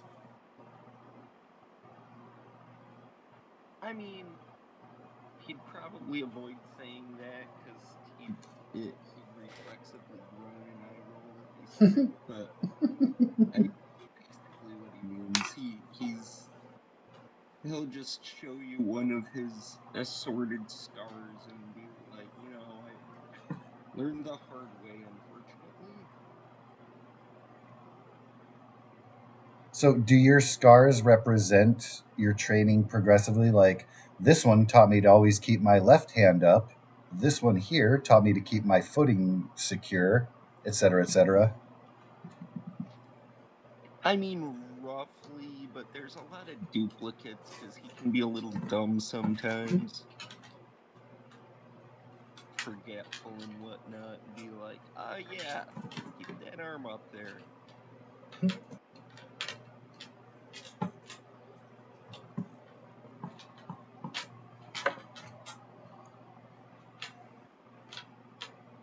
Any response from Jacques? Jacques thinks that, himself and Abbott make a pretty good team. Even though you grew up fighting with Arno and everything like that, Jacques is very happy for you to be fighting alongside him as well. Well, thank you. I don't know. I do my best to help y'all out. Super hard to hear you, Josh. Are you able to turn your mic up or something? Like I'm maxed and I can barely hear you. Same. Oh, I'm sorry. There you go. I just said it's I do my best to help you guys out, I guess. So that's kind of a reaffirming thing for Abbott's changing his life path. This is a stand-up, respectable, do-gooder knight who is complimenting him on his heroism and fighting acumen,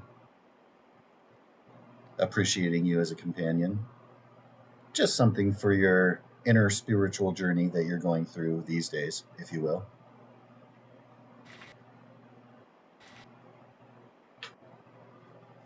It's reflexively like the authorities were the bad guys in his life for a long time. So to get the compliment from what kind of gives off the authority vibe is unsettling at first. Yeah. In another life, he'd be arresting you, not shaking your hand, right?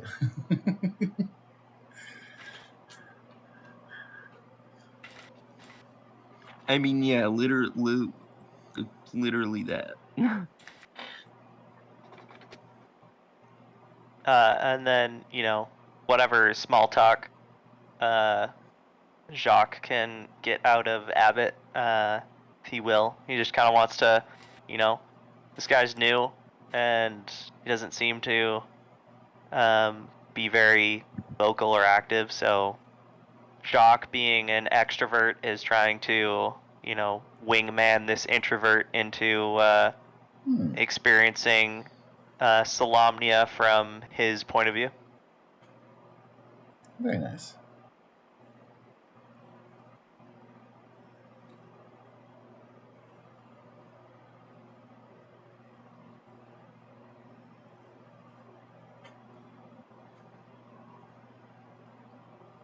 And is there, before you guys anchor up and hit shore, any other bonding or sharing? Group hugs? Yeah, Arno would give everybody a fucking hug. I would like to cook everyone a wonderful meal. Ooh, let's see how that turns out. Arno's gonna. Arno would like to sit with Brunhilde, and I would like to roll some blunts, so we can all smoke. Or like 2 blunts so we can smoke. Very nice of you. A little While she's cherry cooking. on top of food there. They'll never believe you. I can't stop thinking about it. I'm so mad. I'm happy you guys. I think it's funny. Mm-hmm. Well, I think Brunhilde might be distracted in her head. A completely, by her standards, an average presentation. It's not bad, but you weren't able to put any pizzazz into this meal.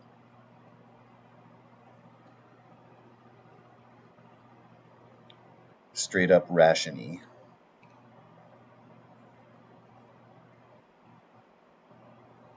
I'm sure it's better than my illegally cooked mushrooms. Right. I would have to agree. They were probably okay. Jacques will thank you, as every time a meal has come about, you've always offered to cook the food, and that's very kind of you. He just wants to let you know that you are appreciated. Thank you.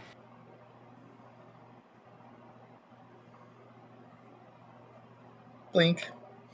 Blink. Sorry. Are we here? Are we there?